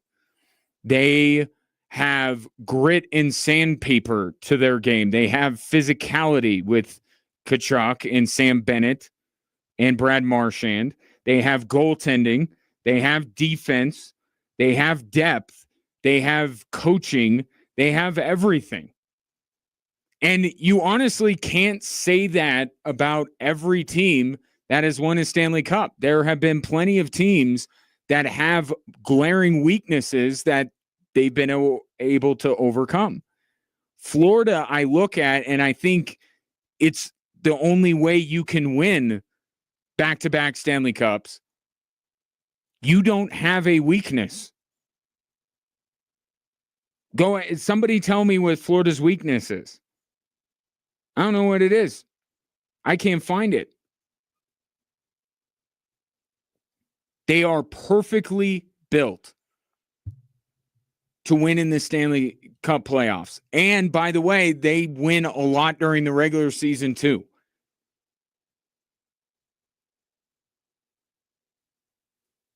And the way that Bill Zito has built up this team, and he added to this team. He added to it. Marchand played a huge role in this team winning a Stanley Cup. Seth Jones was terrific for them. But they had a team that won a Stanley Cup, and yet Bill Zito still identified that they needed more. Did they have a weakness? I don't know if they had a weakness, but Bill Zito's like, I need to add more. And he got Marchand and Seth Jones, who fit in perfectly and were reasons why Florida has won back-to-back titles. I don't classify them as a dynasty because it is two. But the only thing that I can see in the NHL preventing them from becoming a dynasty is their own players leaving. I think that the Avalanche are following the Florida blueprint as much as anybody. They are largely built on free agency and trades. They have tried to create more depth. They have invested in goaltending. I think there's some similarities between the way Chris McFarland is building the Avs as Bill Zito has built the Florida Panthers. And let's not forget that wasn't that long ago that the Colorado Avalanche won a Stanley Cup with many of the same ingredients that Florida has.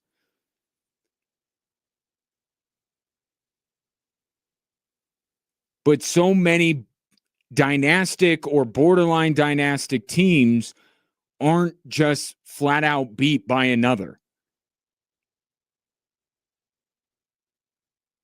They are picked apart. Maybe part of the reason why the Avalanche didn't win back-to-back Stanley Cups or become their own dynasty is because Nazem Kadri left. Right? They weren't able to keep it together. That's what the most fascinating aspect of this NHL offseason is going to be. Does somebody swoop in and overpay for Sam Bennett? Does somebody come in and overpay for Brad Marchand? Because I don't think I would think Florida can't win 3 in a row without Brad Marchand and Sam Bennett. I won't put anything past them, but those would be two significant blows to their chances. But it's not that there is a team lurking out there, because that's what we do after a team wins a title. Who's the biggest threat? The biggest threat to the Florida Panthers is free agency and the salary cap. It's not a team. So we'll see if they can keep it together. But whether they can or whether they can't, it doesn't take anything away from the run that they have been on and the fact that they have won back-to-back.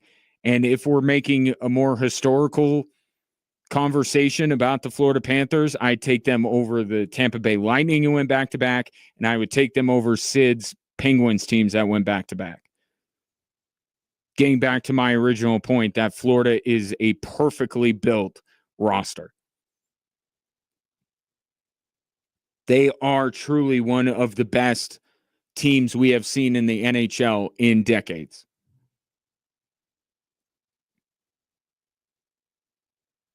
Let's go to story number 2. This was going on while the Florida Panthers were winning a Stanley Cup. Midway point, third quarter. Sheldon all over Clark. And they get into it a bit here. Lexi Hall now gets in Sheldon's face. Caitlin Clark hits the deck. Big Ten against Big Ten. Ohio State and Iowa. WNBA with the audio there. Caitlin Clark once again getting into it with an opponent. She was poked in the eye, I think probably inadvertently. But Caitlin Clark, as anybody would do, got a little bit heated about the whole thing, went back at Sheldon, who poked her in the eye, and then from behind, a teammate of Sheldon's from Connecticut trucks Caitlin Clark from behind, knocks her down, was not ejected from the game. So later in the game, Sophie Cunningham took matters in her own hands and committed a very hard foul on Sheldon with less than a minute to go, and the fracas went almost into the stands, which of course would have been unfortunate. But to be fair, it was on the floor the whole time. I'm talking about the stands behind the basket. But good on Sophie Cunningham. And it's something that Caitlin Clark apparently needs. She needs an enforcer. She needs what Wayne Gretzky had.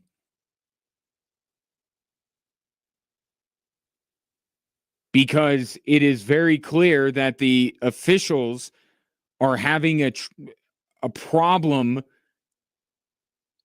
mitigating some of this, enforcing some things to take control of these kind of situations. And Stephanie White, the head coach of the Indiana Fever, went off on the officials after the game. And I think rightly so. But let's not lose sight of what the real problem is. That players in the WNBA continue to take whatever shots they can at Caitlin Clark. And that cannot happen. And the fact that Stephanie White did not spend any time during her long diatribe on the officials to call out Connecticut for a dirty play blows my mind. That should be part and parcel. Go after the refs, fine. I don't disagree with anything she said. But how about calling out your opponent for taking a shot at a player that wasn't even looking? Like, that's some goon behavior. And not word one about it. It's all on the officials. No. It's not all on the officials. It's partly on the officials. But also, you got to stand up for your star. Like Sophie Cunningham did on the court, you have to do it off the court if you're Stephanie White, and call out Connecticut and say, how dare they take a cheap shot at our franchise? Because forget the bigger picture of what Caitlin Clark means to the WNBA. She at least means everything to the Indiana Fever.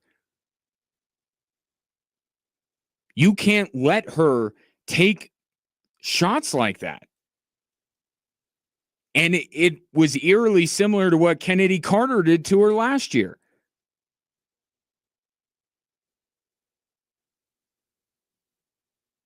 So Sophie Cunningham now has one of the best-selling jerseys in the WNBA, got sold out because of what she did to retaliate, and that's part of it.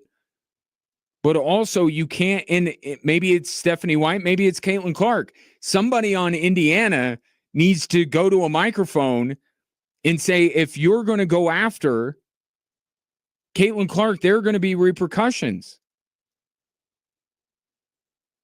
Or at least criticize him. You don't have to threaten him, but at least say, after you're done ripping the officials a new one, go at the other team. It starts with them. Yes, the referees didn't do their best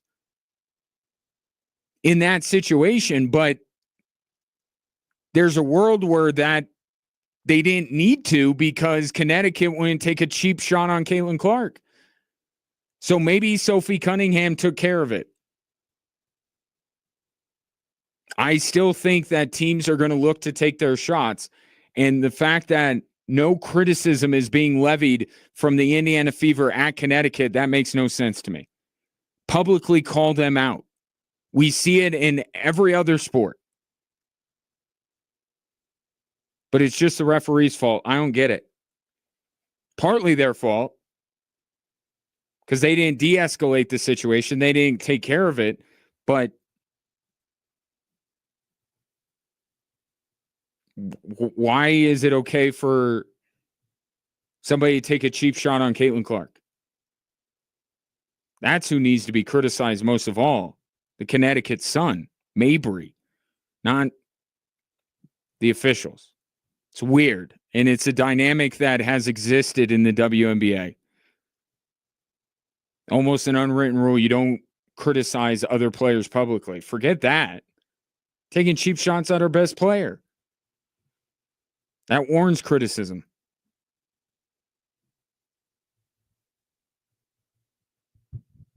But Sophie Cunningham is now Caitlin Clark's bodyguard, apparently. Story number 3 is that finally the dates have been announced for Broncos training camp. The rookies, couple of them of note, right? RJ Harvey, Pat Bryant, they will report for training camp on July 16th. That is a Wednesday. The veterans will report 6 days later on July 22nd. Denver, one of 26 teams apparently, whose veterans will report on the 22nd, and the Broncos will have a joint practice with the Niners on August 7th before the Week 1 preseason game. So now you can mark it on your calendars that the official countdown, the official start of the Broncos preparations for a highly anticipated 2025 season will begin on soft opening July 16th, really gets underway at Broncos training camp on July 22nd. Take your thoughts on the 3 stories that are driving the show. 719-247-1313. Coming up next, your chance to win tickets to see the Switchbacks hosting San Antonio 1 week from tonight.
Switchbacks back at Widener Field. They have a brief stop in Lexington on Friday night.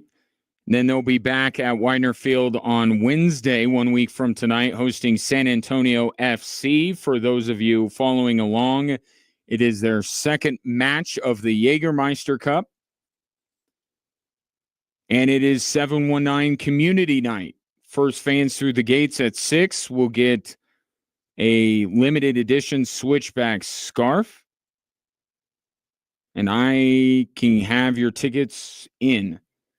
Pair of tickets with your name on it. Granted, you are the 13th texter to text Switchbacks in your name to 719-247-1313.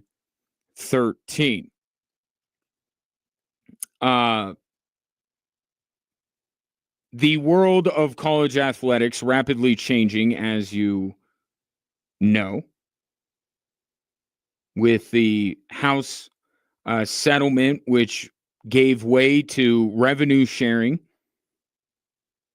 in college athletics, $20.5 million that now athletic departments are going to have to budget for. And then they'll have to decide within that $20.5 million that they set aside for revenue sharing, how much of it will go to football, men's basketball, women's basketball, and all the other Olympic sports. Now, one thing that I knew was going to happen, and I am sad to say I am right on this, is that rather than trying to carve out some of that revenue sharing space to compensate track and field athletes, tennis players, swimmers, volleyball players, athletic departments will just cut those programs. No longer Division I. And we are seeing this. I saw one report that said that 31 volleyball teams have been cut across America.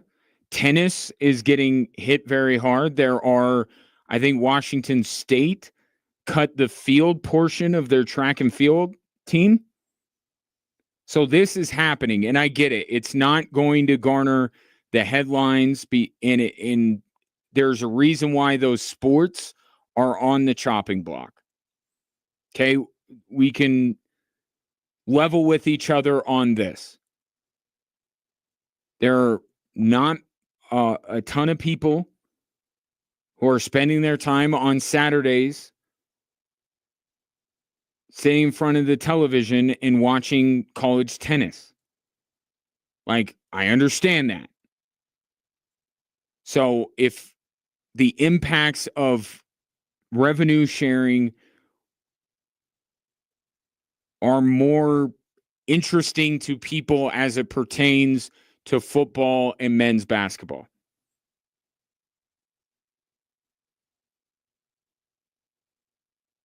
but call me a purist. You know, college athletics provided a path for people, and let's be honest, too, about many of the athletes that are competing in these sports. They're not going to go pro. Maybe the next Carlos Alcaraz is in college right now, but I know there are other paths to take to be a professional in some of these sports, to be an Olympian in some of these sports. But the path that student athletes have to get their education paid for, to be able to become something that isn't an athlete, something better, doctor, lawyer, teacher, etc., is now going to be taken away. And also being a fan of many of the Olympic sports like I am, I hate to see so many of them get cut, and we're just in the first few days of this. It's going to continue to happen. And it may not be the most significant part of all of this to many people, and that's okay. I'm not going to, tell anyone shame on them for not caring. I mean, it is what it is. My least favorite phrase, but I use it from time to time. I get it, but that doesn't mean it doesn't suck what's happening. Right? And it doesn't mean that there aren't young men and women in this country who are now going to have a path to realize their career goals cut off from them. Because now the school that they could have gotten into on a scholarship for an Olympic sport, while they use that to be able to get an education in their career field of choice, is now, nope, not going to happen. Find another way. Go to a different school, which we know the school you go to, in many fields, it matters. But this is, I don't even know if it's unintended consequences necessarily, because I knew that athletic departments would do this. They tried to use COVID. They couldn't cut some programs quick enough during COVID. Can they not really afford it? Had Jay Paterno on the show last week, and he said, as a member of the board of trustees at Penn State, told you and I that Penn State's athletic program breaks even.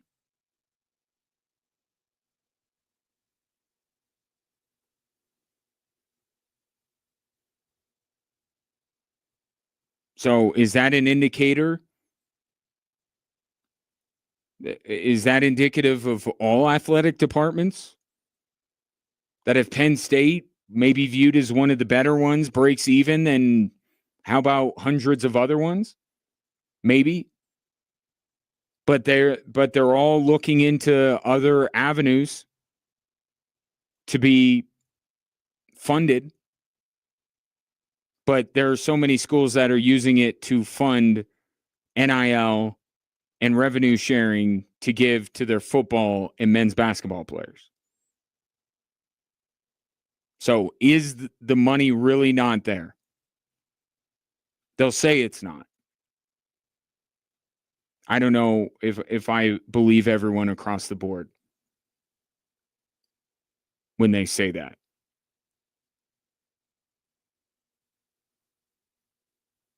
Now, I'll reiterate again for the school in our own backyard that Air Force, because of the military component, and this would hold true for Annapolis and West Point as well, they are not participating in the revenue share.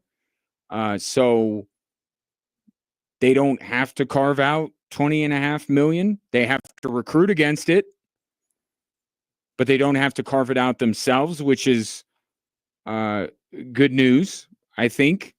And I think it means that there's a better chance that some of these Olympic sports will remain at Army and Navy and Air Force moving forward, but it does put them at a disadvantage when it comes to recruiting. And what impact does it have on them as far as going out and finding competition? Like, how many schools that are on the tennis schedule or the swimming schedule or the track schedule now have to be taken off because that team doesn't exist anymore? I think just to say that because they're not participating in the rev share, that this new world of college athletics isn't going to impact military institutions like Air Force, I don't think that's true. I think they will be impacted, just not in the way that we're seeing in the news right now of all these sports getting cut. At least that's my interpretation, and I hope and cross my fingers that remains to be the case. But it's happening. It's happening all over, and it's happening quickly.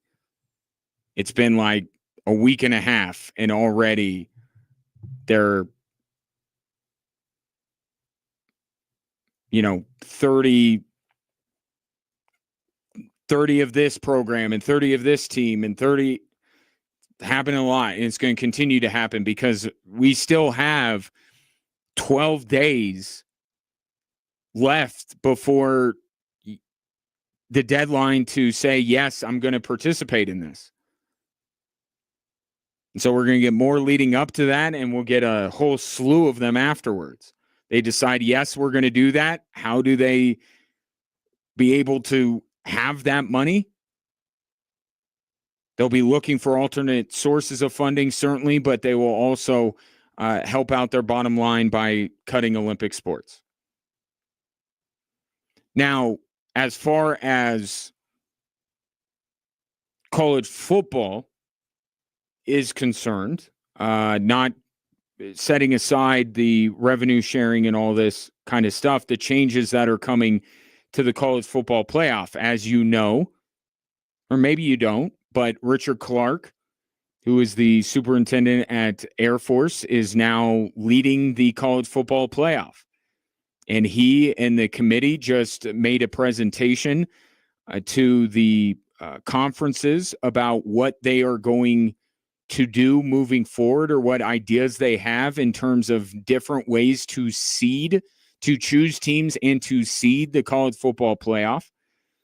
Ross Dellinger, if you want to follow, of Yahoo Sports, is about as good as it gets. He's reporting on all of this stuff, the Olympic impact on Olympic sports changes. He's as good of a college athletics writer as you're going to find, and I found him to be a great follow on social media. But the hesitancy from, let's just call it what it is, the Big Ten and the SEC, are you going to? They're going to say, are you finding the best way to seed these teams, which is code for, are you finding a way that will reward the Big Ten and the SEC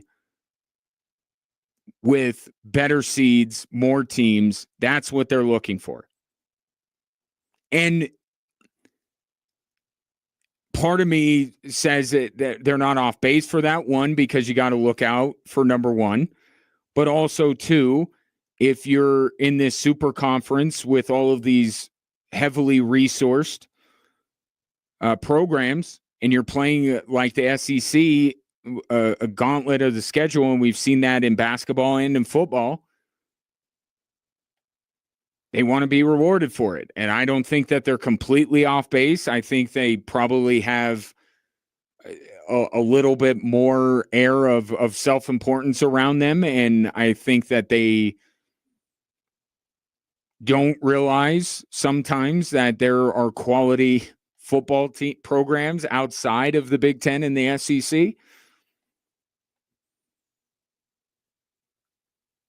But as the movers and shakers of college athletics, and especially college football, they want to hear this stuff so they can determine whether these new metrics, and apparently a mathematician from Google is involved in this, making sure that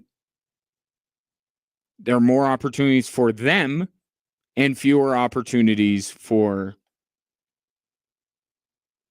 Group of Five, or even lesser Power Five. Because there is another thing that's going on. The Pac-12 might get Power 5 status back,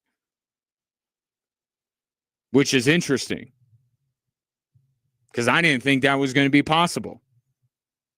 I thought we were going to a Power 4 and we were going to stay there. And I wonder how many of the programs that decided to stay in the Mount West were banking on the same thing.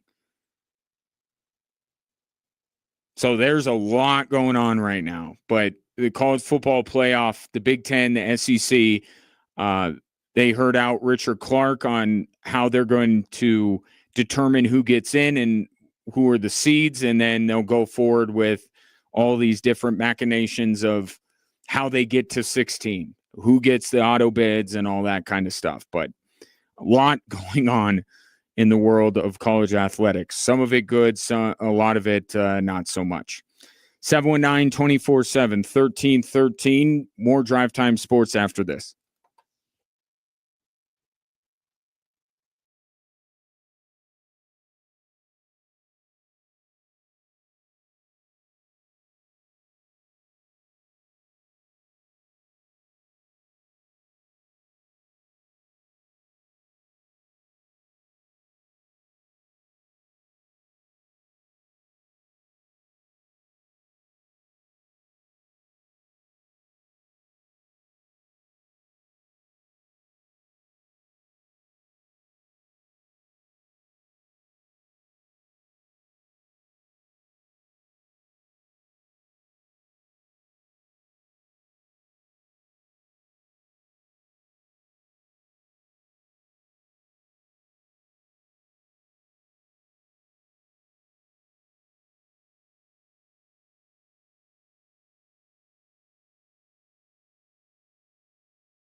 Congratulations to Grant, who has won the pair of tickets to see the Switchbacks taking on San Antonio FC 1 week from tonight. And a couple winners today. That's always a good day when we have things to give away.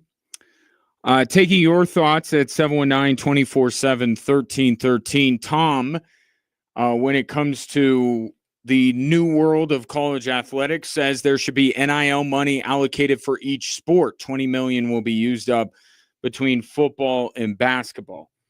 That's certainly the fear here. That is certainly going to happen at a majority of places, but I will say that there is already a beacon of hope. I hope more schools are like Texas Tech. Now, their methods of getting players in are a little bit questionable. The word tampering has been thrown around a little bit, but I think overall the fact that Texas Tech has an NIL arm that is throwing money at them to be able to lure the best softball players in the country to come to Texas Tech, that's cool. Now, do it above board. I'll say that because we don't want, part of this whole thing with college athletics is to try and clean it up. So let's not be tampering. Let's not cut out with the shenanigans. But the fact that Texas Tech is taking NIL money in order to fund an Olympic sport, because softball, once again, is an Olympic sport. Shouts LA 2028, although the games are going to be played in Oklahoma City. Imagine being an athlete from another country. You're coming over to play softball at the Los Angeles Olympics. You're getting to see LA. I mean, New York, LA, those are the cities that if you want to visit America, you want to see. And then they go, oh, you're not going to Los Angeles, you're going to Oklahoma City. Sorry. Everybody else, by the way, is going to be in Southern California. Some are up and down the coast a little bit, but they're going to be in Southern California, and softball is marooned to Thunder Island out in Oklahoma. I mean, it'll be well attended. Certainly, they have the facilities, and people will go crazy for Olympic softball out there. Credit to the folks in Oklahoma City. This Women's College World Series was the best attended Women's College World Series ever. So they will be well supported. They will have a great atmosphere. It's Oklahoma City, and you would prefer it to be Los Angeles. So that's the case. But getting back to your text, Tom, you're right. I mean, as much as this is supposed to be about oversight, this is supposed to be about fairness and all that kind of stuff, it's just created more unfairness. It really has. And most schools will do exactly what Tom is saying. They're going to take their rev share. I should separate. The 20.5 is rev share. That's also something I was in a conversation with someone today. Part of the House settlement is that the $20.5 million is revenue sharing. And they are, schools are allowed to distribute up to that $20.5 million to any sports they see fit. There are no restrictions. They could go 100% football. They can go 50-50 with men's basketball. They could split it up evenly between every Division I sports program they have. They're allowed to do whatever they want. That's the revenue sharing bucket. And I guess I tripped myself up a little bit because what Texas Tech is doing is not paying them out of the rev share that we know of. It's NIL money. And maybe that's what we see, that we see a deep-pocketed donor that played, tennis at a school says, I'm going to donate, I'm going to fund your NIL, but all this money is going to go to tennis players. And maybe that's what we're seeing with Texas Tech softball. Maybe they won't get in on the rev share at a very high level, but they're getting NIL money. And that's the crazy part, as if there's only one. One of the crazy things is that if you are an athlete that is great and plays the right sport, you can triple dip. You could get your scholarship, you could get your NIL money, and you could be a part of the rev share. So whatever bucket it comes out of, right, is less important to me as just the schools finding a way to fund Olympic sports. If Texas Tech is only giving their softball players a little bit of the rev share, but they have a whole NIL arm that's only giving money to softball players, I mean, at least it's being funded, right? And there are already, as Jay Paterno, when he joined me on the show last week, predicted, there are especially advocacy groups for women that are already challenging it because, and this is going to be like the new iteration of what the U.S. women's national team, when they challenge U.S. soccer, they're going to make the case that Title IX applies here, or that equal pay for equal work, or they're going to find all of this because women's sports is not going to get nearly as big of a slice of the pie as men's sports will. And there have already been multiple challenges to this ruling of this House settlement about that, and it's going to continue. But as far as I know, as far as the ruling is concerned, Title IX does not apply. You don't have to pay your female athletes the same as your male athletes out of the revenue share. But all I want to see is I just want to see the Olympic sports get funded. And then we'll go to the next step of, hey, are these sports being treated fairly when it comes to the funding they are receiving, male versus female athletes, all that kind of stuff? To me, that's another layer, and we're so early in this. Let's just try to see how many Olympic sports programs are going to get cut. That's the first thing. And that's the worst of all of this. Whether they're paid out of NIL or out of rev share, just don't want the sports to get cut. That's kind of where I'm at right now. Rocky's still delayed if you're interested. Point of clarification when it comes to the sale of the majority stake of the Lakers before I go, because I did say earlier that the CEO of Guggenheim would be the first name on the letterhead.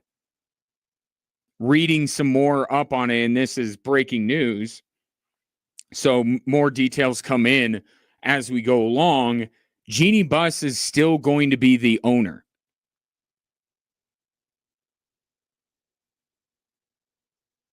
But she is going to have a minority stake as an owner, which typically, if you like, Lewis Hamilton is not listed as the owner of the Denver Broncos. He has a minority stake in the Denver Broncos. Greg Penner, or the Walton Penner Group, or whatever it says. Greg Penner is the owner of the Denver Broncos. Right? When you ask the question, who owns the Broncos? Greg Penner. Not Lewis Hamilton. So this is interesting. If this report is true, Guggenheim and Mark Walter will have majority stake, but yet Jeannie Buss will be recognized as, I guess in the NBA they say governor, but she'll be viewed as the governor of the Lakers. That's kind of an interesting dynamic. But this never meant that the Buss name would be erased from the Lakers. It's just significant that a member of the Buss family is not the controlling stakeholder in the Lakers. But apparently, according to some reports, Jeannie Buss is still going to be recognized as the governor or owner of the LA Lakers. Interesting. I mean, but to be fair, Mark Walter and the Guggenheim Group own enough entities. They don't need to have their name on everything. Right? Like, have some humility. You own pretty much every sports franchise that Stan Kroenke and Artie Moreno don't own, and Steve Ballmer. Like, those are the holdouts. You own everything else in LA. You own part of this team and that team and all this kind of stuff. You don't have to have your name on all of them. The checks are going to clear, and that's kind of what you're in this for, right? So maybe it seems like now the Dodgers are the vanity play. They want their names on that. But with the Lakers, Jeannie Buss can still, and probably it was a point of negotiation. She might not have sold the majority stake if she would not remain in name only, or not in name only, but be the one listed as the owner. So interesting stuff there. Still a significant bit of news out of Los Angeles. Before I go, guys, don't waste time and money with low quality online TRT that charges you over $100 just to start. Visit the TRT experts today at Low T Center for a free consultation and a free test. Treatment is personalized to your body, and most major insurance is accepted. And with the freedom to choose if you want in-center care or at-home treatment, you're in control of your health. And right now, for a limited time, if you're looking to lose weight, you could get a free B12 shot when you start prescription treatment. Get started now by booking an appointment at fixmylowt.com.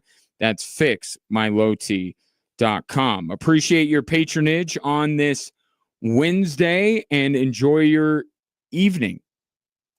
And stay tuned. JR Sport Brief next on Extra Sports 1300.